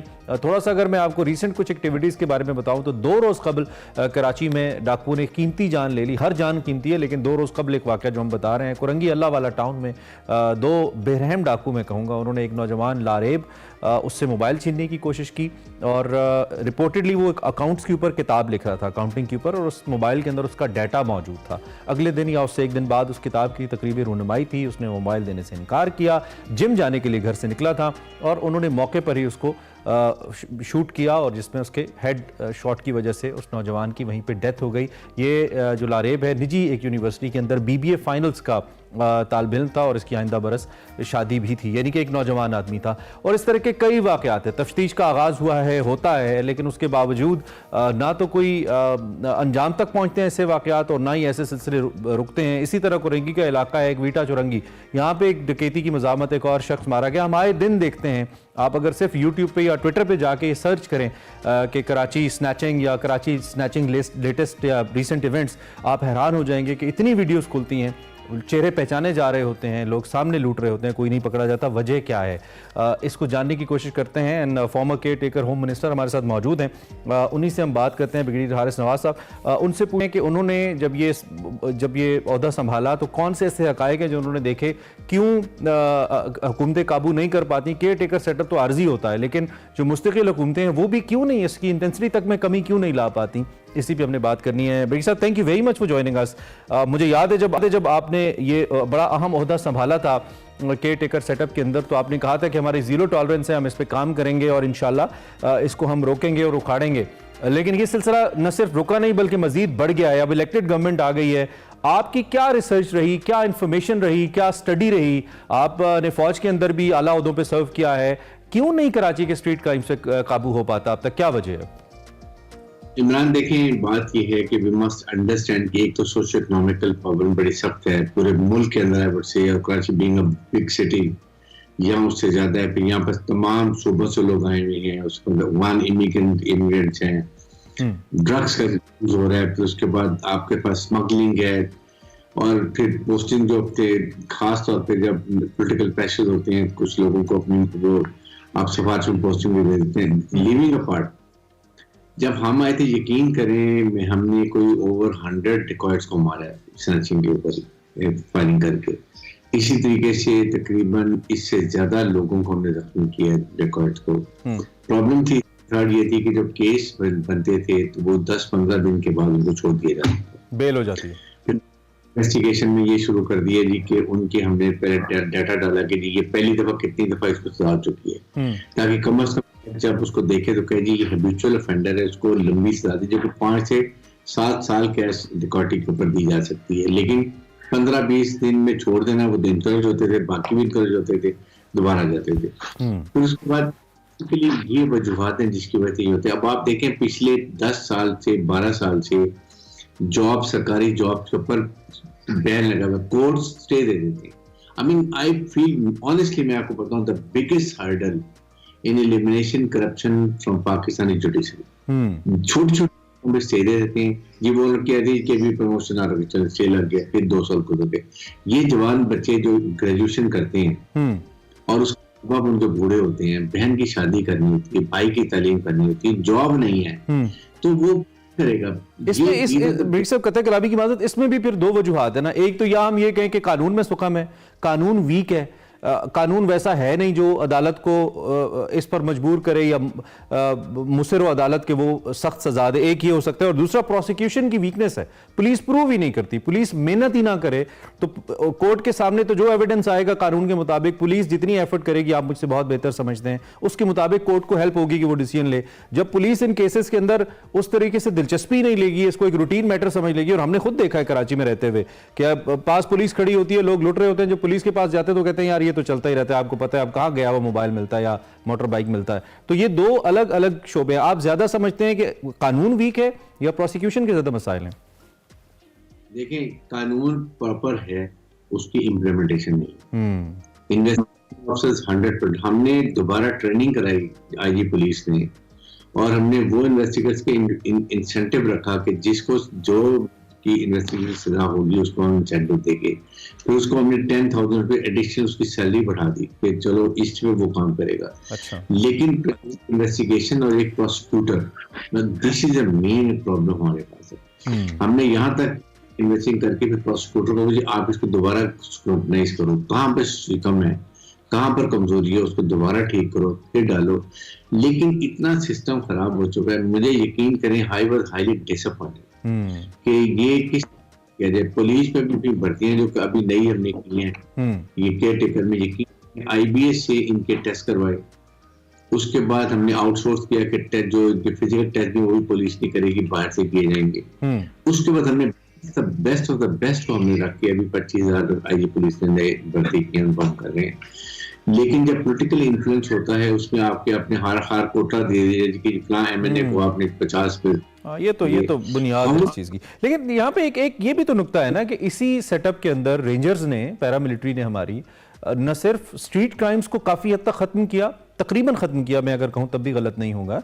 और साथ साथ उन्होंने जो यहाँ पे ये गैंग वॉर्स थी जो कि बहुत ही मुश्किल होता है जिनको ख़त्म करना, उनको भी उनको उखाड़ के फेंका। और ये जो पॉलिटिकल पार्टीज़ के जो क्रिमिनल विंग्स थे नीचे इस तरह के, उनको भी उखाड़ के फेंका। यानी कि जब स्टेट ने ये फैसला किया कि हमने इस रिट को इस्टेब्लिश करना है तो फिर स्टेट ने करके दिखाया। हमारे पास एक बड़ी अच्छी एग्जाम्पल मौजूद है 2016, 17, 15 से ऑनवर्ड्स, वो जो 3-4 साल थे। तो इसका मतलब ये कि क्या अभी स्टेट इसको उस तरीके से सीरियस ले नहीं रही कि ये कर नहीं रही? करना चाहे तो I believe they can do it, I believe. If there is a political will, there is a mental resolve. Rate of challenge government को कोई नहीं चैलेंज कर सकता। That we should, I am very clear।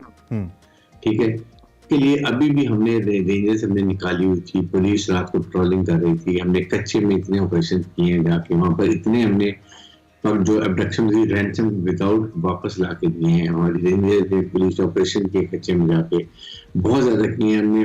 National highway को block किए होने दिया, डिकॉटी होनी थी। द इशू इसके साथ ये जो आपके अब असल में आप देखें ना, 1 महीने से कोई गवर्नमेंट नहीं है सवाए चीन के, गवर्नमेंट नहीं बनी अभी तक। दे नो रीजन के गवर्नमेंट अपने फॉरन बना देनी चाहिए थी ताकि अपने लोग मिनिस्टर आए और अपना काम शुरू कर दें। ये इस लोग शुरू ये ज्यादा एक्टिविटी स्टार्ट हो गई। बेसिकली मिनिस्टर्स कोई भी अपने अपने मिनिस्ट्री के अंदर नहीं है। आई थिंक प्रेसिडेंट के इलेक्शन में इंतजार हो रहा है, उसके बाद उनको नए नॉमिनेट किए जाएंगे। एक ये वजह से, लेकिन इसको लेके सोच समझ के करना चाहिए। अभी नई गवर्नमेंट की बहुत बड़ा चैलेंज है।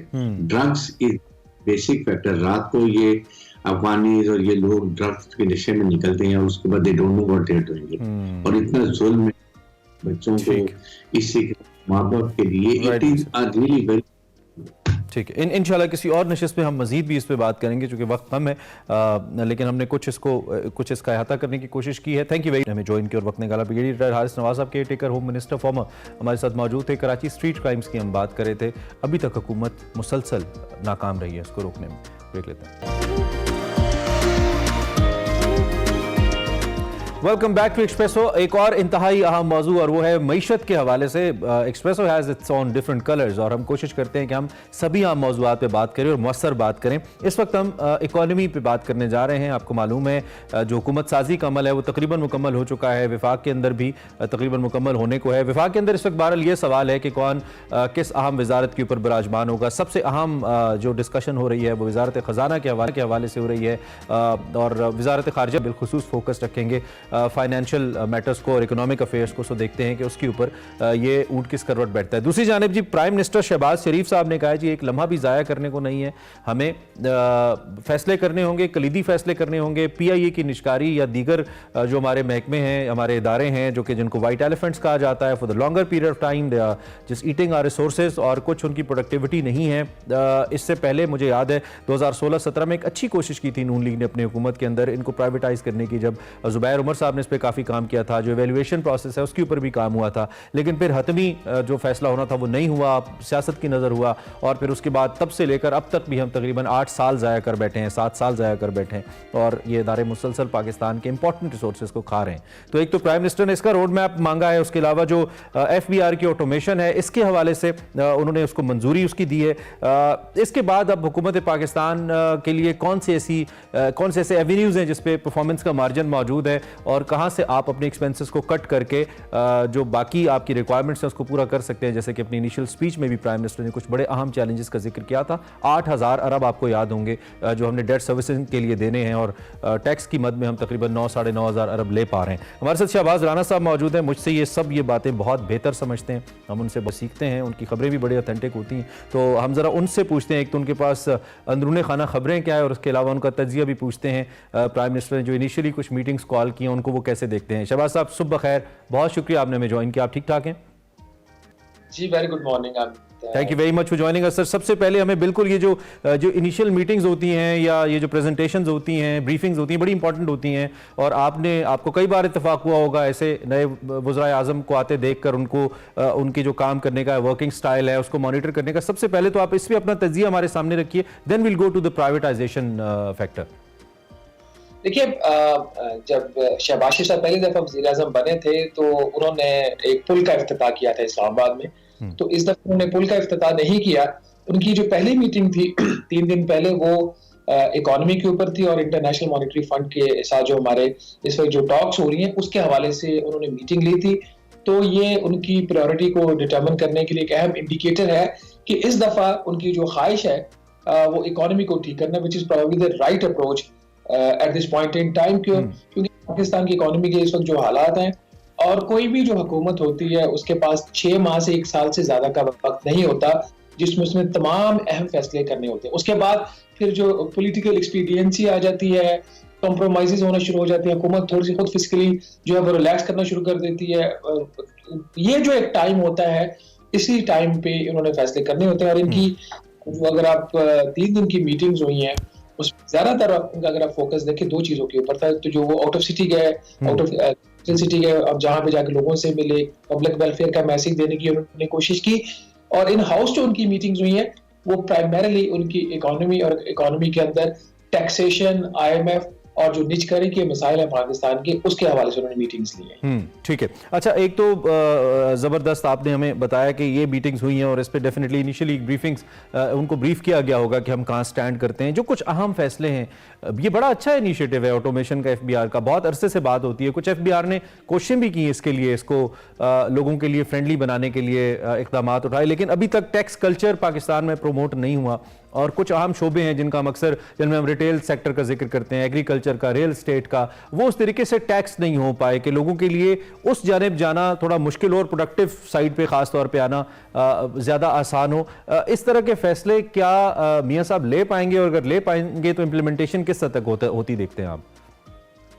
इमरान साहब, कल जो 2 अहम फैसले उन्होंने किए हैं, एक FBR की तंजीम नौ के हवाले से और एक PIA की जो प्राइवेटाइजेशन चल रही थी उसके हवाले से, ये दोनों जो फैसले हैं ये बुनियादी तौर पर स्पेशल इन्वेस्टमेंट फैसिलिटेशन काउंसिल और केयर टेकर गवर्नमेंट के, अगर इन दोनों का 1 बाय 1 ले लें तो जो PIA की प्राइवेटाइजेशन के हवाले से फैसला है, जिसकी उन्होंने कल उनको कहा गया कि 15 जून तक हम प्राइवेटाइज कर देंगे, उनके नहीं इस टाइम को और कम करो, वो तो बात समझ आती है। वो एक नेशनल एजेंडा है और एक बेहतर तरीके से उसके ऊपर काम भी हो रहा है, फाइनेंशियल एडवाइजर्स हायर हुए हैं, वो अपनी एक रिपोर्ट दे रहे हैं, उसके ऊपर वर्किंग भी है। लेकिन जो दूसरा मसला उन्होंने कल लिया है, उससे मेरे लिए जाती तौर पर थोड़ा सा मैं हैरान हुआ हूँ।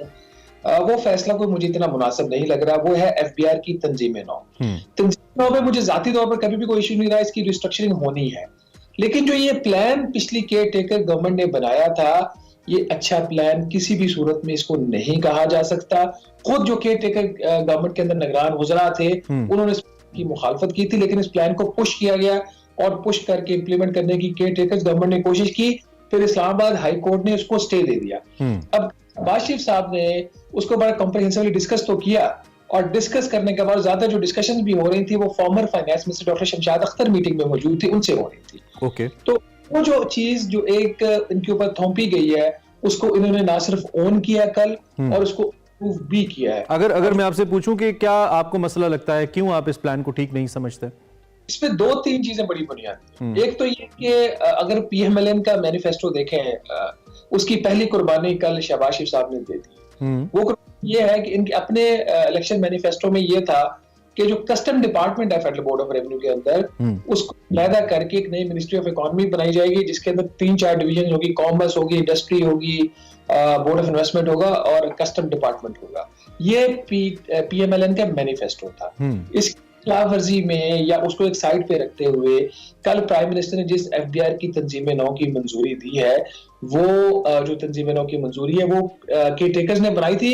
तंजीम नौ में जैसे मैंने कहा प्रॉब्लम नहीं है, प्रॉब्लम कहाँ पे वो देख लीजिए। जो नेटवर्क है उसके तहत जो इनका निजाम है सारा, उसमें जो एक फेडरल बोर्ड ऑफ रेवेन्यू है और उसके ऊपर एक रेवेन्यू डिवीजन है, एक सिंपल स्ट्रक्चर है आपका। ठीक है। अब FBR के अंदर ये है कि जो कस्टम डिपार्टमेंट उसको अलहदा होना है, जिसको मैं भी सपोर्ट करता हूँ कि उसको अलहदा होना चाहिए। केयर टेकर गवर्नमेंट थी, उसने एक ऐसा कॉम्प्लेक्स किस्म का, मेसी किस्म का स्ट्रक्चर अप्रूव करवाया पिछली काबीना से, जिसको PM ने कल इंडोर्स किया है, जिसके तहत एक ये जो इदारा है इसके 4-5 इदारे बन जाएंगे।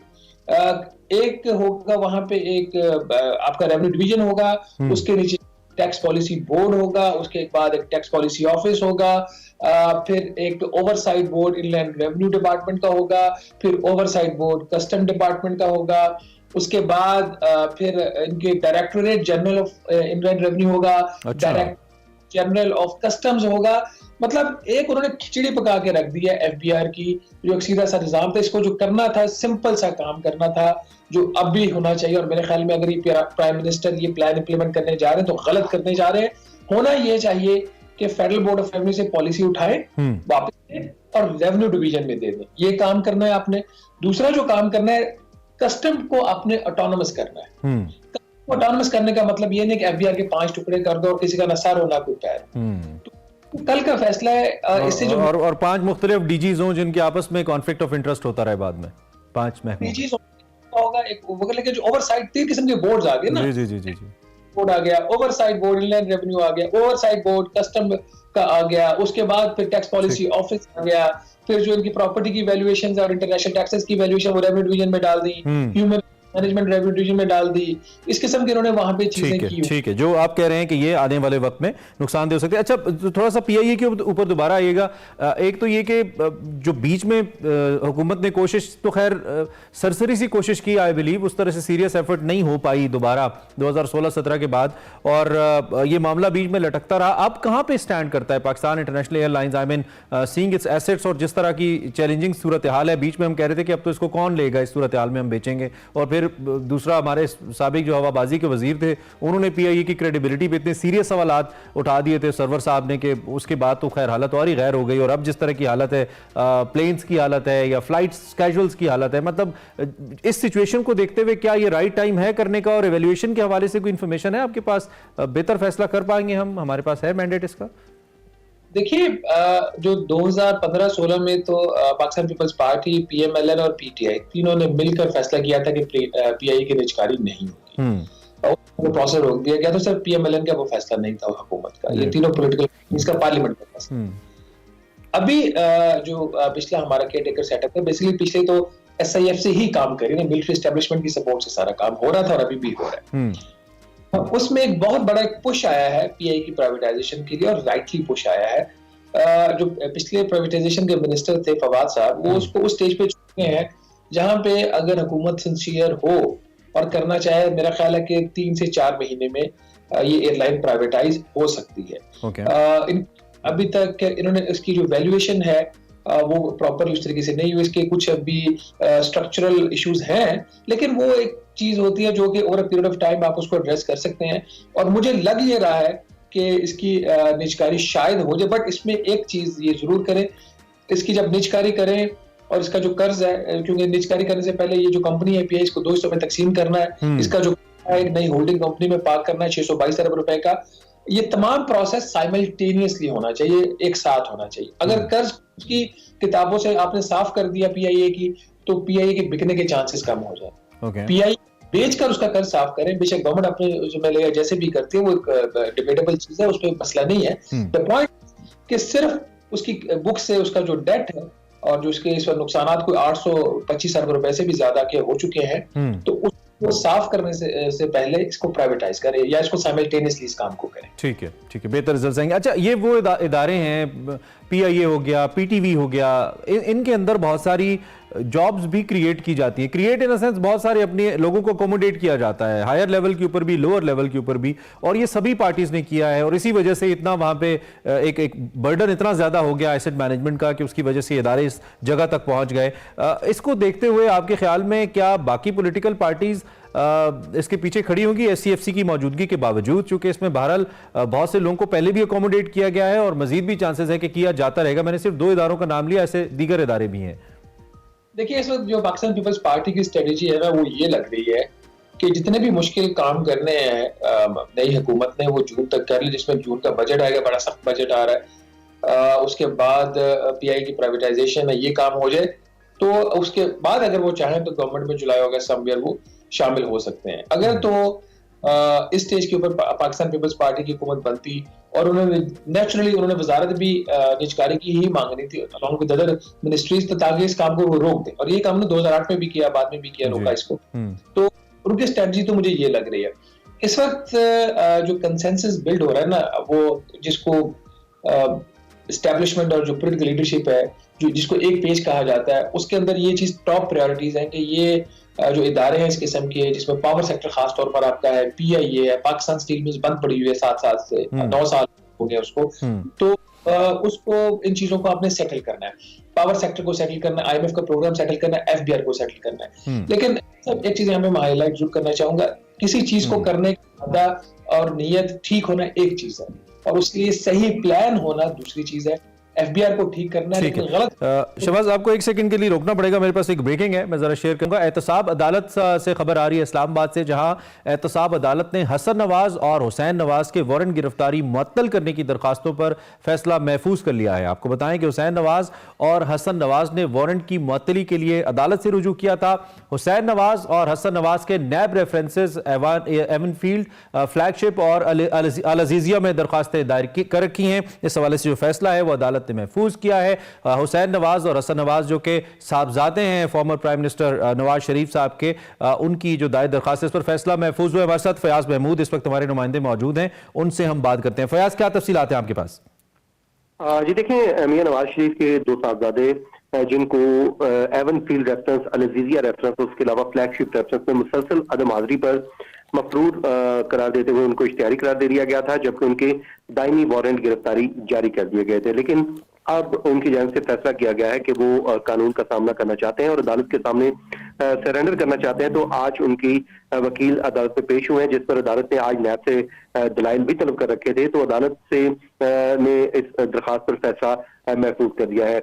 नैब की जानिब से कहा गया है कि अगर मुल्जिम खुद आकर अदालत के सामने सरेंडर करना चाहते हैं और पेश होना चाहते हैं तो अदालत मुल्जिमान को पेश होने का मौका दे। तो जिसके बाद अदालत ने दरखास्तों पर फैसला महफूज कर लिया है। उनके दायमी वारंट गिरफ्तारी मुअत्तल होंगे या नहीं, इस पर आज एहतसाब अदालत के जज नासिर जावेद राणा दरखास्तों पर फैसला सुनाएंगे। इससे कबल मियां नवाज शरीफ ने भी सरेंडर किया था, तो उनके भी दायमी वारंट गिरफ्तारी मंसूख कर दिए गए थे। साथ ही साथ जब इसहाक डार अदालत में पेश हुए थे तो उनके भी वारंट गिरफ्तारी मंसूख इसी अदालत से कर दिए गए थे। तो जिस पर आज अब हसन और हुसैन नवाज की दरखास्तों पर फैसला सुनाया जाएगा, जिसमें उन्होंने इस्तदा कर रखी है कि वो 12 मार्च को पाकिस्तान पहुंचना चाहते हैं, तो इसलिए उनकी दायमी वारंट गिरफ्तारी मंसूख कर दिया जाए। ठीक है, ठीक है फयाज, बहुत शुक्रिया। आप हमें इस हवाले से आगाह रखिएगा, आपसे अपडेट्स लेते रहेंगे। फयाज महमूद हमें आगाह कर रहे थे हुसैन नवाज और हसन नवाज साहब ने वारंट गिरफ्तारी की मुअत्तली के लिए जो दरखास्तें हैं उस पर उनका फैसला महफूज कर लिया गया है एहतसाब अदालत में, और तवक्को ये है कि आज ही ये फैसला सुना दिया जाएगा।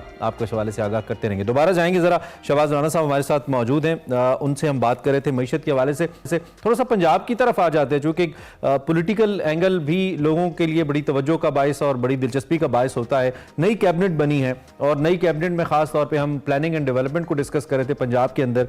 वो मरियम औरंगजेब साहिबा को ये ओहदा दिया गया। एक तो पंजाब की कैबिनेट पाकिस्तान की जो एक इकोनॉमिक डेवलपमेंट है उसके लिए कितनी अहम है, और दूसरा ये जो ओहदे जिस तरीके से दिए गए हैं, जैसी कैबिनेट की फॉर्मेशन हुई है, आप इसको किस हद तक समझते हैं कि ठीक हुई है और अच्छे फैसले हो पाएंगे?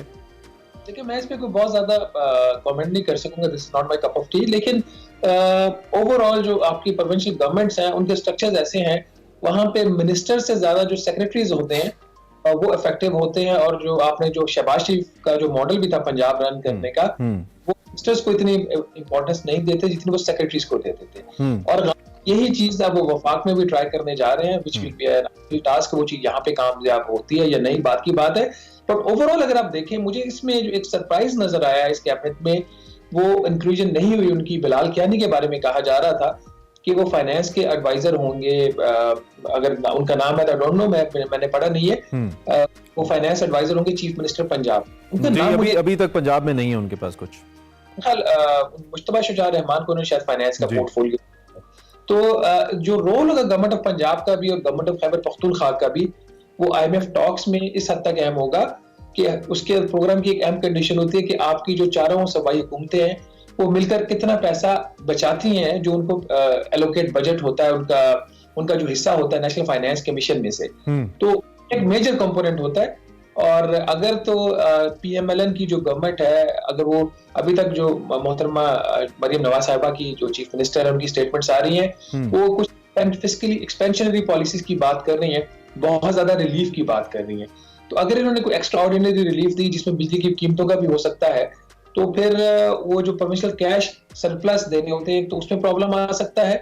और दूसरा इशू ये आता है, अगर बिजली के ऊपर सब्सिडी अनाउंस करने का फैसला किया तो उस पर प्रॉब्लम आएगा, क्योंकि sorry to cut you, time कम है, मैं सिर्फ ये पूछना चाह रहा था कि इनके मैनिफेस्टो में भी और वैसे भी इनकी जो वजह शोहरत या पहचान है वो तो बड़ी बड़ी रोड प्रोजेक्ट्स हैं, डेवलपमेंट प्रोजेक्ट्स हैं, मेट्रोज हैं, orange line train kind of projects हैं, इसकी कमिटमेंट्स भी उन्होंने दी हुई हैं लोगों को, तो ये नहीं पॉसिबल होगा करना मौजूदा फाइनेंशियल सिचुएशन के अंदर फॉर शहबाज शरीफ एंड मरियम नवाज, आपके ख्याल? देखिए, पंजाब के पास कैश की कमी नहीं होगी क्योंकि वफाक टैक्स इकट्ठा करता है, उसका 57.5% सूबों को, तमाम सूबों को जाता है और उस 57.5% का गालिबन 82% से ज्यादा सिर्फ जो है उसकी जो डिटर्मिनेशन होती है वो पॉपुलेशन बेस्ड होती है और पॉपुलेशन पंजाब में सबसे ज्यादा है। तो इस मेजर का जो चंक है वो तो जाता ही पंजाब को है। Availability of resources not an issue, right spending of the resources will be an issue. Hamza Shahbaz साहब ने आपको कहा उन्होंने भी बिजली कीमतों पर कुछ सब्सिडी देने की कोशिश की थी, वो ब्रीफली बने थे मिनिस्टर, तो आईएमएफ ने वो फैसला वापस करवाया था। तो इस ये चीज इनको जहन में रखनी चाहिए। ठीक है शहबाज साहब, बहुत शुक्रिया जी, थैंक यू वेरी मच, आपने वक्त निकाला, अहम मौजूआत पे हमारे सामने रखी। शहबाज राना सीनियर माशी माहिर हमारे साथ बात कर रहे थे, हम आपको इस हवाले से भी आगाह करते रहेंगे, इस पर बात होती रहेगी। फिलहाल एक ब्रेक लेते हैं, ब्रेक के बाद वापस वेलकम बैक टू एक्सप्रेसो। अब माह सयाम की जो कि आमद है, रमज़ान में हर कोई इस वक्त ख़रीदारी में मसरूफ़ है, ग्रॉसरी करने में लोग मसरूफ़ हैं और इसमें बहुत सारे लोग ऐसे हैं हम समेत जो कि बड़ी मुरगन चीज़ें ख़रीदना पसंद करते हैं। इसके तो दो नुकसान होते हैं, एक तो सेहत के लिहाज से तो नुकसान होता ही है इसका, उसके अलावा आपकी जेब पे भी बड़ा भारी होता है। जो मुख्तलिफ़ किस्म की आप अशिया हर किस्म की चाट बनाने के लिए या पकवान बनाने के लिए आप ख़रीदते हैं, सेहत से उसका कोई ताल्लुक़ नहीं होता। बहरहाल चूँकि पूरा दिन आप रोज़ा रखते हैं तो आपको ऐसी चीज़ें मुझ जैसे लोगों को भी ज़्यादा अपील करती हैं कि भाई कुछ तला हुआ मिलना चाहिए, कुछ फ्राइड होना चाहिए। और उसमें जब हम ग्रॉसरी करने आजकल जा रहे हैं ना, तो हम अपने बैग्स भर रहे हैं ऐसी चीज़ों से जो मार्केट में बड़ी वाफिर मिक़दार में मौजूद हैं। तो एक तो ये कि ऐसी ख़रीदारी करना आपकी सेहत के लिए कितना नुकसानदेह है, जेब के लिए तो है ही, इस पर हमने बात करनी है। और उसके साथ साथ आपकी जो ग्रॉसरी की डायरेक्शन है वो आप कैसे उसका तयन कर सकते हैं कि आप राइट वे में ग्रॉसरी करें ताकि वो आपकी हेल्थ के लिए भी ठीक रहे और आपके बजट को भी ज़्यादा डिस्टर्ब न करे। हमारे साथ इस वक्त हमारे ग़िज़ाइया सिदरा इम्तियाज़ मौजूद हैं, उनकी ज़रा एक्सपर्टी से फ़ायदा उठाने की कोशिश करते हैं और उनसे पूछते हैं, दो कि इनका ताल्लुक इकॉनमी से नहीं लेकिन ख़वातीन घर के माशी मामलात को और हालात को समझती हैं, उस पर भी बात हो जाएगी, लेकिन मेनली हेल्थ हमारा फोकस रहेगा। Sidra, thank you very much for joining. आप कैसी हैं? ठीक ठाक हैं? थैंक यू जी, अल्हम्दुलिल्लाह मैं ठीक हूँ, आप बताइए। अल्हम्दुलिल्लाह, thank you for joining us. अच्छा, एक तो ये कि चूंकि हमने कहा कि ये ज़्यादा फिर लेट हो जाएगा, this is the right time, लोग जब अपनी रमज़ान ग्रॉसरीज के लिए जा रहे हैं और ख़रीदो फरोख्त के लिए जा रहे हैं, सबसे पहले तो मुझे ये बताइए राइट अप्रोच क्या हो सकती है ग्रॉसरी करते हुए, ख़ासतौर पर रमज़ान से पहले? अच्छा, बेसिकली ऐसा है कि जैसे रोजे आते हैं ना, हमारे यहाँ ये होता है कि जो चीजें हमने पूरे साल में नहीं खाई होती हम वो रोजों में खाते हैं। हालांकि ये ऐसा टाइम है जिसमें जहाँ आपकी स्पिरिचुअली आपकी बॉडी को डिटॉक्सिफाई कर रहे होते हैं, इसके साथ साथ बहुत अच्छा मौका है कि आप फिजिकली भी डिटॉक्सिफाई कर सकें, जो कि तभी पॉसिबल है अगर आप अच्छी फूड चॉइसेस अपनाएंगे। लेकिन हमारे यहाँ हम अक्सर ये करते हैं कि रोजों के अंदर पकौड़े, समोसे, ये सारी चीजें खाई जा रही होती है जो कि आपकी सेहत के ऊपर भारी पड़ती है। मतलब आप खा के देखें, हम जब अफ्तारी करते हैं उसके बाद इतनी हिम्मत नहीं होती कि हम उठ के जो है वो अपनी प्लेट भी किचन तक रख के आ सकते हैं, क्योंकि इस तरह का एकदम से हम खाते हैं और बहुत ज्यादा खा लेते हैं। वो भी ऐसी चॉइसेस होती हैं, हम पकोड़े खा रहे हैं, समोसे खा रहे हैं, आपके पास जो भी कुछ है आप बना जरूर, समोसे खाने में कोई हर्ज नहीं है, लेकिन एक ही दिन में एक ही चीज खाई जानी चाहिए। हमारे यहाँ हम पूरा टेबल सजा लेते हैं और हर चीज के अंदर से थोड़ा थोड़ा सा चखना होता है। आप ऐसा करें कि हर चीज खाएं, बट आप दिन के अंदर मतलब लाइक डेली बेसिस के ऊपर एक ही चीज बनाएं। एक दिन फ्रूट चाट बन गई, एक दिन चना चाट बन गई, एक दिन समोसे बन गई, इस तरह से ऑल्टरनेट करके खाएं। ठीक है, तो अक्सर लोग ये कहते हैं कि साल में एक दफा तो रोजे आते हैं और क्यों ना हम ये जो फ्राइड आइटम्स हैं इनको अपनी, क्योंकि ओबियसली हमारी खुराक में अमूमी तौर पे तो ये शामिल नहीं होते, बहुत कम होता है कि हम घर में समोसे या पकोड़े बनाएं, कोई खास इवेंट हो तो फिर ऐसा होता है। तो लोग इसको एक लॉजिक देते हैं, लेकिन क्या आपके ख्याल में ये हमारी सेहत के लिए पूरा दिन हमारा जब स्टमक खाली है बहुत ज़्यादा नुकसानदेह है इनको खाना? डेफिनेटली, जैसे कि हमें बहुत अच्छा मौका मिलता है कि आप अपनी बॉडी का ना सफाई कर सकते हैं। जैसे आप देखें कि अगर आप फास्टिंग करते हैं उसकी वजह से आपकी बॉडी जो है वो डिटॉक्सिफाई हो रही होती है, लेकिन फिर वही चीजें हमने ये पकोड़े समोसे गंद बला खा के वो पूरा काम खराब कर लेते हैं। आजकल जैसे इंटरमिटेंट फास्टिंग जो है वो आपका हर कोई थोड़ा बहुत इसके बारे में जानता ही है, वेट रिड्यूस करने की बहुत अच्छी अप्रोच है। लेकिन रोजों में क्या होता है, हमारा वजन इनफैक्ट लूज होने के बढ़ रहा होता है। उसकी वजह यही है फ्राइड फूड आइटम्स का इस्तेमाल कभी कभार आप यूज करें, लेकिन इसको डेली बेसिस पे ना करें, क्योंकि ये आपकी देखिए हमारी ठीक है। अच्छा, मैं थोड़ा सा आपको अगर ग्रोसरी स्टोर के अंदर लेके जाऊं, जो हमारे लिए, मेरे लिए भी खास तौर पे सबसे ज़्यादा कंफ्यूजिंग होता है और बहुत सी खवातीन के लिए, कि ये जो ऑयल और घी हैं, बनास्पति, एक इतनी लंबी उनके अंदर वैरायटी मौजूद है और हर कोई ये लिखता है कि आपके दिल के लिए बहुत अच्छा है, ये हर किसी ने अपनी अपनी मार्केटिंग कैंपेन्स ऐसे की हुई हैं, एंड इट्स वेरी ट्रिकी। और फिर जो अगर हम ऑलिव ऑयल वगैरह वो आम आदमी अफोर्ड नहीं कर सकता, वो इतना ज़्यादा महंगा है, उस पर टैक्सेस इतने लगते हैं, इंपोर्टेड होता है पाकिस्तान में ज़्यादातर। तो राइट चॉइस क्या है? आई मीन तेल और घी लोगों ने इस्तेमाल तो करना है, लेकिन क्या चीज़ जहन में रख के वो लें? वैसे तो आप तो यकीनी तौर पर कहेंगे ना ही करें तो बेहतर है, लेकिन करना है तो फिर क्या करें? उनके लिए क्या मशवरा है? कौन सा तेल खरीदें, कौन सा घी खरीदें? घी का तो बिल्कुल इस्तेमाल ना करें, क्योंकि घी के अंदर सैचुरेटेड फैट पाया जाता है और सैचुरेटेड फैट जो है वो आपके हार्ट के डिजीजेस के रिस्क को बढ़ा देता है। अगर कोलेस्ट्रॉल के किसी को इशू है तो घी का इस्तेमाल बिल्कुल ना करें। इसके निस्बत कंपैरेटिवली आप ऑयल यूज कर सकते हैं। ऑयल के अंदर आप कोशिश करें कि वैरायटी ऑफ ऑयल यूज करें, मतलब एक ही ऑयल लंबे अरसे के लिए इस्तेमाल ना करें। कुछ अरसे के लिए आपने एक तेल इस्तेमाल कर लिया, फिर उसको चेंज करके हम सारे ऑयल्स इस्तेमाल करें। लेकिन जैसे हम देसी घी को भी बहुत समझते हैं कि बहुत अच्छा है आपकी सेहत के लिए, लेकिन उसको भी जो है वो ज्यादा मिकदार में इस्तेमाल करना आपकी सेहत के लिए नुकसानदेह हो सकता है, क्योंकि अल्टीमेटली वही बात आ जाती है कि जो चीज जमी हुई है, मतलब घी भी है, चाहे वो देसी है दूसरा है, वो जमा हुआ होता है और आपकी इसी तरह से आपकी आर्टरीज को, आपकी खून की नालियों को भी उसके अंदर भी जाके चिकनाई जमा। सदर, ये जो कि कलीदी आइटम है ना, मैं इसलिए इस पे ज़्यादा बात कर रहा हूँ, तो ये जो मुख्तलिफ तेल या घी बनाने वाली कंपनीज मुख्तलिफ खूबियाँ बता रही होती हैं, ये सिर्फ इश्तारात की हद तक होती हैं या वाकई इनमें कोई फ़र्क होता है कि इसमें फ़लाँ चीज़ बहुत ज़्यादा है आप इसलिए ये इस्तेमाल करें, फ़लाँ चीज़ कम है इसलिए आप ये इस्तेमाल करें? ऐसा होता है या फार्मूला बैक एंड पे सेम ही होता है तकरीबन, बस पैकिंग और इश्तारात और ऊपर मॉडल्स का फ़र्क होता है? नहीं, कुछ ऑयल या घी ऐसे हो सकते हैं जिनके अंदर फोर्टिफिकेशन की जाए, जैसे विटामिन ई की है या वो की जा सकती है, लेकिन ये कहना कि ये बिल्कुल जीरो कोलेस्ट्रॉल है या इसके अंदर कोई ट्रांस फैट या सैचुरेटेड फैट नहीं है, ये पॉसिबल नहीं है। क्योंकि घी बेसिकली इसके अंदर कोलेस्ट्रॉल नहीं होगा, ये इम्पॉसिबल सी बात समझ नहीं आती है बात। तो घी के अंदर या ऑयल में कोलेस्ट्रॉल जरूर होता है, ये नहीं हो सकता। ये बिल्कुल आप सही कह रहे हैं कि कैंपेन्स हैं कि बंदा के माइल करने के लिए। अच्छा, अब ये बताइए कि कौन सी ऐसी चीज़ें हैं ख़ासतौर पे ड्राई आइटम्स के अंदर जब ख़वातीन ग्रोसरी के लिए जा रही हैं तो आप बतौर एक ग़िज़ाइयत के माहिर के आप कहती हैं कि वो चीज़ें लाजमी लें या अपनी रोज़मर्रा के रूटीन का हिस्सा बना लें जो आपकी जो ओवरऑल आपकी इम्यूनिटी है, आपकी जो ताकत है उसको हेल्प करेंगी रोज़ों को बेहतर गुजारने के लिए? कोई ऐसी चीज़ें हैं जो आपके माइंड में आती हैं, कुछ आइटम्स? अच्छा, ऐसा है कि फ्रूट का इस्तेमाल तो डेफिनेटली किया जाना चाहिए। अब हमारे यहाँ जब रोजे आते हैं तो फल भी बहुत एक्सपेंसिव हो जाते हैं, लेकिन फलों की वजह से क्या है, विटामिन और मिनरल्स जो है वो आपकी काफी कमियों को पूरा कर देते हैं, तो उसका इस्तेमाल जरूर करें।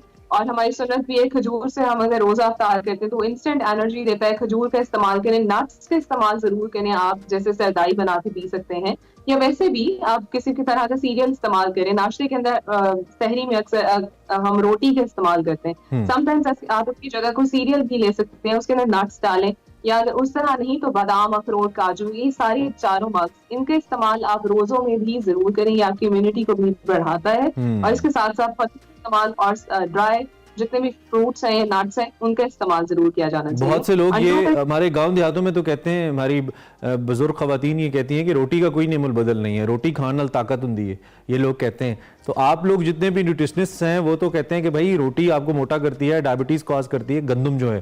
तो दोनों में किसकी माने हम? नहीं, बेसिकली मैं बिल्कुल नहीं कहती कि रोटी आपको मोटा करती है। हमारे यहाँ से कॉन्सेप्ट होता है कि अगर हमने वजन भी कम करना है, हम डबल रोटी ले लेते हैं, ब्राउन ब्रेड ले लेते हैं, लेकिन हम रोटी को निकाल देते हैं अपनी डाइट में से। अगर आप चीजों को ऑर्गेनिक रखेंगे, नेचर के क्लोज रखेंगे, उतना ज्यादा बेहतर है। मैं तो कहती हूँ कि चावलों की निस्बत, डबल रोटी वगैरह की निस्बत बेहतर ये है कि आप रोटी का इस्तेमाल करें। हाँ, रिफाइंड चीजें नहीं, नान वगैरह नहीं होने चाहिए, लेकिन नाश्ते के अंदर अगर आप रोटी खाते हैं या सहरी के अंदर रोटी खाते हैं, थोड़ा सा पराठे की शक्ल में भी कभी कभार लिया जा सकता है, क्योंकि जाहिर पूरा अपने एक लंबा रोजा रखना है, तो अगर आप हल्का सा ऑयल लगा के हल्की सी एंटरटेनमेंट भी अपने आप के लिए आप रख सकते हैं। ठीक है, ठीक है, thank you very much Sidra Imtiaz, आपने बड़ी मुफीद की हैं और हमने कोशिश की है कि एक तो लाइटर सा एक टॉपिक हो जाए और उसके साथ साथ थोड़ी सी आपको हेल्प मिल जाए। तो आप कोशिश करें थोड़ा सा रिसर्च करके अगर आप ग्रॉसरी करें, और मुझे ये लगता है कि अगर आपके पास एक आइटम बनाने के लिए मौजूद ही नहीं होंगी ना चीज़ें, तो आप उसको अवॉइड करेंगे और वो आपकी हेल्थ के लिए बेहतर होगा। मेरा इशारा बहुत सारी तली हुई चीज़ों की तरफ है, जिसमें ओबियसली आपके पकौड़े, समोसे, कबाब वगैरह आ जाते हैं, कभी कभार करने में हर्ज नहीं है। हम एक ब्रेक लेते हैं, ब्रेक के बाद कुछ और मौज़ूआत के साथ आपको ज्वाइन करेंगे। Welcome back to Expresso. बात PSL 9 की करनी है। प्रोग्राम के आखिरी हिस्से की जानिब हम बढ़ रहे हैं। कराची के शेर कहना चाहिए ना कि धाड़ नहीं सके उस तरीके से, और हम तो अपने प्रोग्राम में मुसलसल ये कहते हैं भी कराची कब धाड़ेगा। खैर, क्वेटा ग्लैडिएटर्स के सामने वंस अगेन कराची के शेर हुए ढेर। पिंडी स्टेडियम में शान मसूद 11 ने 119 रन का हदफ बासानी 16वीं ओवर में हासिल कर लिया, और करना ही था क्योंकि इतना बड़ा हदफ नहीं था। टिम स्टिफर्ड ने 49 रन की इनिंग खेली, 2 छक्के लगाए, 6 चौके लगाए। इसी तरह जेम्स विंस और ऑलराउंडर शुएब मलिक ने 27 रन बनाकर हिस्सा डाला इसके अंदर। इससे पहले बैटिंग की दावत मिलने पर ग्लैडिएटर्स सूखे पत्तों की तरह बिखर गई। Saud Shakeel 33, Nafe 17, Jason Roy 15 run बना सके। इसी तरह रॉयली रोसो ने 10, रदरफोर्ड ने 9 और सरफराज अहमद साहब साबिक कप्तान 7 रन के मेहमान साबित हुए। हसन अली ने क्वेटा की बैटिंग कमर तोड़ी, विकेटें हासिल की, तकरीबन अच्छी बॉलिंग करते हुए 4, और जाहिद महमूद साहब की तरफ से भी, और जो बैलेंसिंग मिजारबानी है उन्होंने 2 खिलाड़ियों को आउट किया।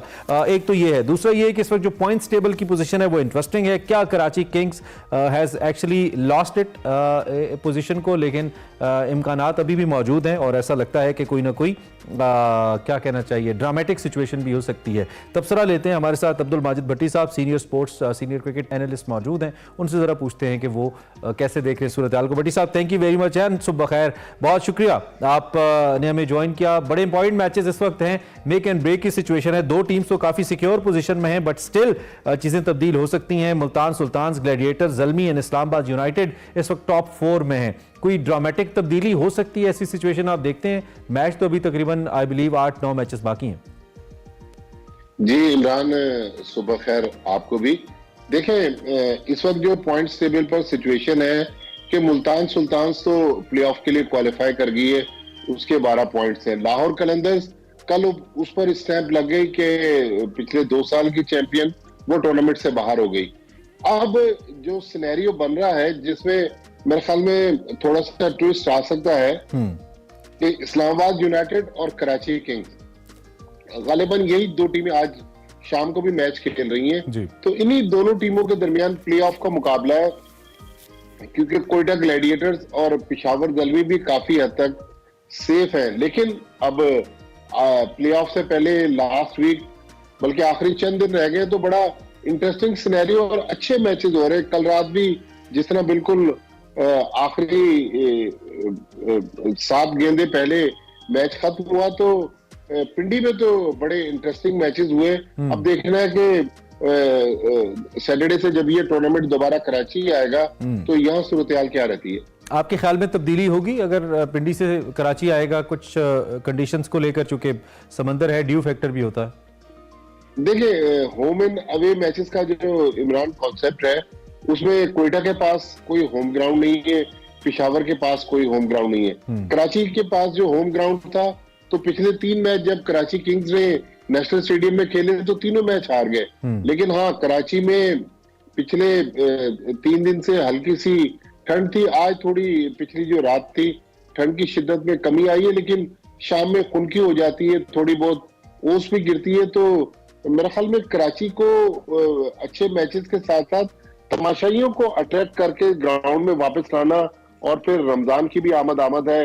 आखिरी जो 5-6 दिन के मैचेस हैं PSL के, वो भी रमजान में होंगे। तो अब देखना है कि एक तो वैसे क्राउड नहीं आ रहा था कराची में, फिर रमजान के फर्स्ट वीक में आपको पता है कि हमारे लोग इबादत की तरफ ज्यादा माइल होते हैं, तो उनको फिर ग्राउंड में लाने के लिए क्या PCB एफर्ट्स करता है, क्योंकि जो हम देख रहे हैं नेशनल स्टेडियम में, और मीडिया भी बार बार रिपोर्ट्स कर रहा है कि तमाशाइयों के लिए काफी मुश्किल सूरत हाल है। जिस तरह लोगों को अंदर आने में मुश्किल पेश आ रही है, कोई सहूलत नहीं दी गई, कोई शटल सर्विस नहीं है।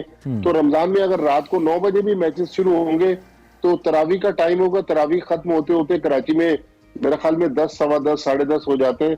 तो मेरा नहीं ख्याल कि आखिरी जो PSL का वीक है उसमें तमाशाई इवन फाइनल के लिए भी स्टेडियम को फुल करना, मेरे ख्याल में बड़ी मैसिव किस्म की, क्योंकि कराची इस काम के लिए मशहूर भी बहुत है, चैरिटी बहुत होती है यहाँ पे, तो मुझे लगता है कि मैसिव किस्म की इफ्तारी करानी पड़ेगी। हो सकता है उससे कुछ क्राउड माइल हो जाए। इमरान जो कराची का एक और जो मसला है कि नेशनल स्टेडियम के बराबर में एक्सपो सेंटर है।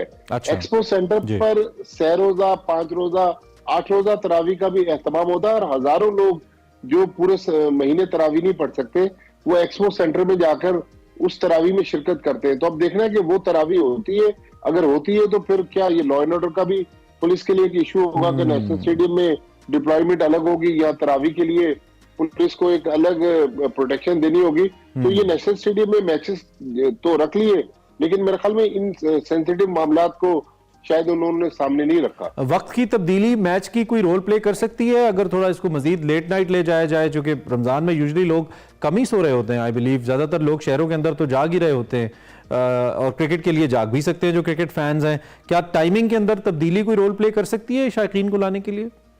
देखिए, अभी जो पीसीबी ने टाइम रखा है कि 9 बजे रमजान में मैचेस रात को शुरू होंगे, लेकिन हमारे यहाँ रमजान क्रिकेट बड़ी फेमस है। लोग, हजारों लोग जो है वो रमजान क्रिकेट देखने के लिए मुख्तलिफ ग्राउंड्स पर, हालांकि क्लब मैचेस होते हैं वो मौजूद होते हैं, लेकिन वो मैचेस शुरू होते हैं रात को 10-11 बजे। तो मेरे ख्याल में अगर इसको थोड़ा लेट ले जाए पीसीबी तो ये इफेक्टिव मूव हो सकती है।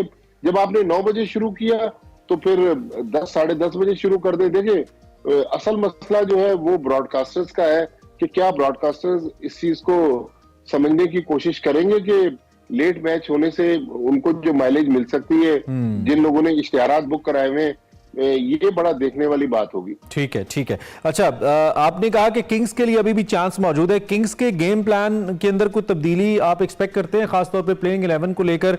चूंकि यूनाइटेड तो कुछ 2-3 मैचेस तो यूनाइटेड बड़े अनयूजुअल से आ रही है, बड़े कम स्कोर्स वाले मैचेस हार गई है, जो कंपैरेटिवली ऐसा लगता है कि उनको थोड़ा सा प्रॉमिसिंग रहना चाहिए। एक अच्छी पुरानी टीम है, कैप्टेंसी भी उनकी और टीम कॉम्बिनेशन भी बुरा नहीं है, अच्छा कॉम्बिनेशन है। मैं तो यूनाइटेड को इस सीजन की सबसे मजबूत टीम कंसिडर करता बीइंग क्रिकेट फैन, लेकिन अभी तक वो स्ट्रगल कर रहे हैं। तो इन दो टीम्स का क्या कंपैरिजन है आपके जहन में, किंग्स वर्सेस यूनाइटेड? देखिए, शादाब खान जो है वो इस्लामाबाद यूनाइटेड की टीम की बैकबोन है, कप्तान भी है, लेकिन उनका जो ओपनिंग कॉम्बिनेशन है एलेक्स हेल्स और कॉलन मनरो, जिन मैचेस में ये टॉप से अच्छा परफॉर्म करते हैं, आप देखें पूरी टीम का बैलेंस डिफरेंट हो जाता है।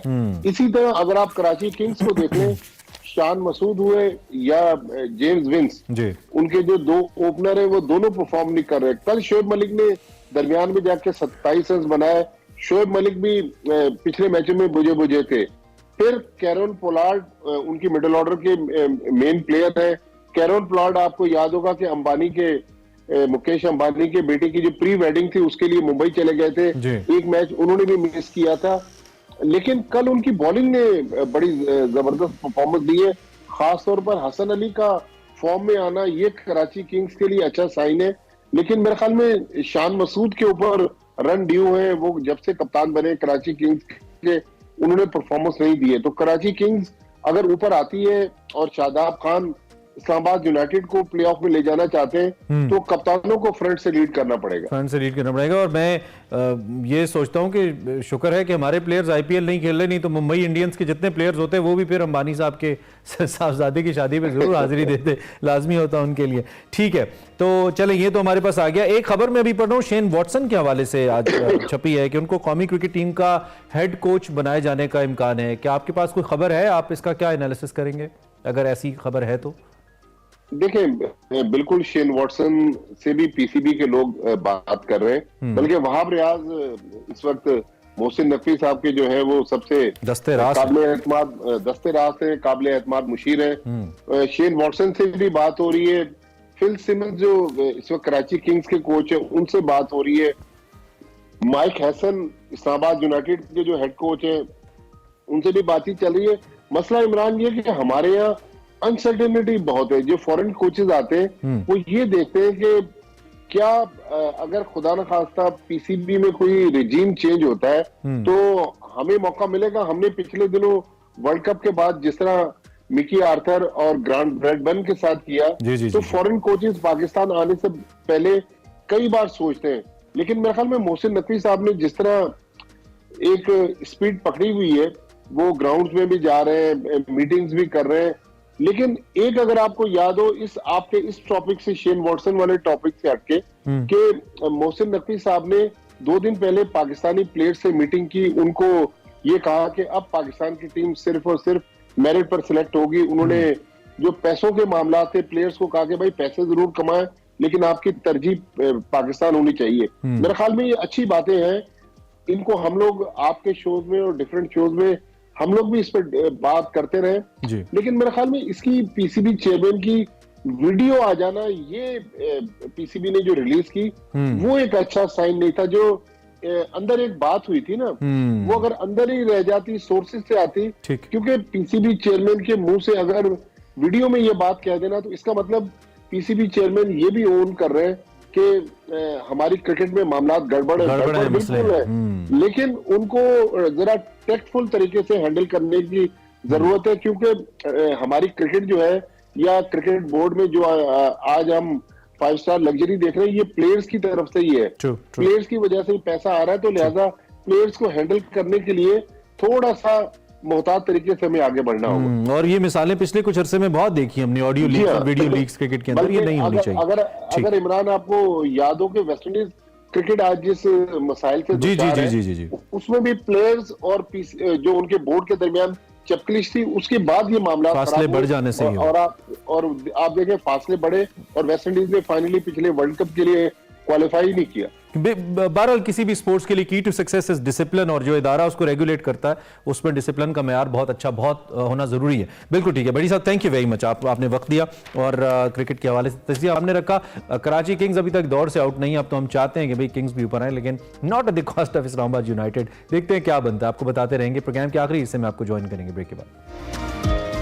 Welcome back. प्रोग्राम के आगाज में हमने कमिट किया था तो हम इस पर बात करेंगे। बारिश बरसाने वाली मगरबी हवाओं का एक नया स्पेल बलोचिस्तान में दाखिल होने को है। मुख्तलिफ इलाकों में बारिशें हो भी रही हैं। हमने मौसम की ताज़ा तरीन सूरत हाल जाननी है। वक्त चूंकि कम है तो मैं डायरेक्टली इस वक्त चीफ मेट्रोलॉजिस्ट सरदार सरफराज साहब के पास जाऊंगा और क्विकली उनसे जानेंगे कि उनके पास ताज़ा तरीन क्या है। सरदार साहब, क्या नक्शा है जी, कैसा होने जा रहा है मौसम, और खास तौर पर चूंकि रमज़ान की आमद है तो लोग ज़रा ये भी जानना चाहते हैं कि रमज़ान में कैसा मौसम रहने वाला है।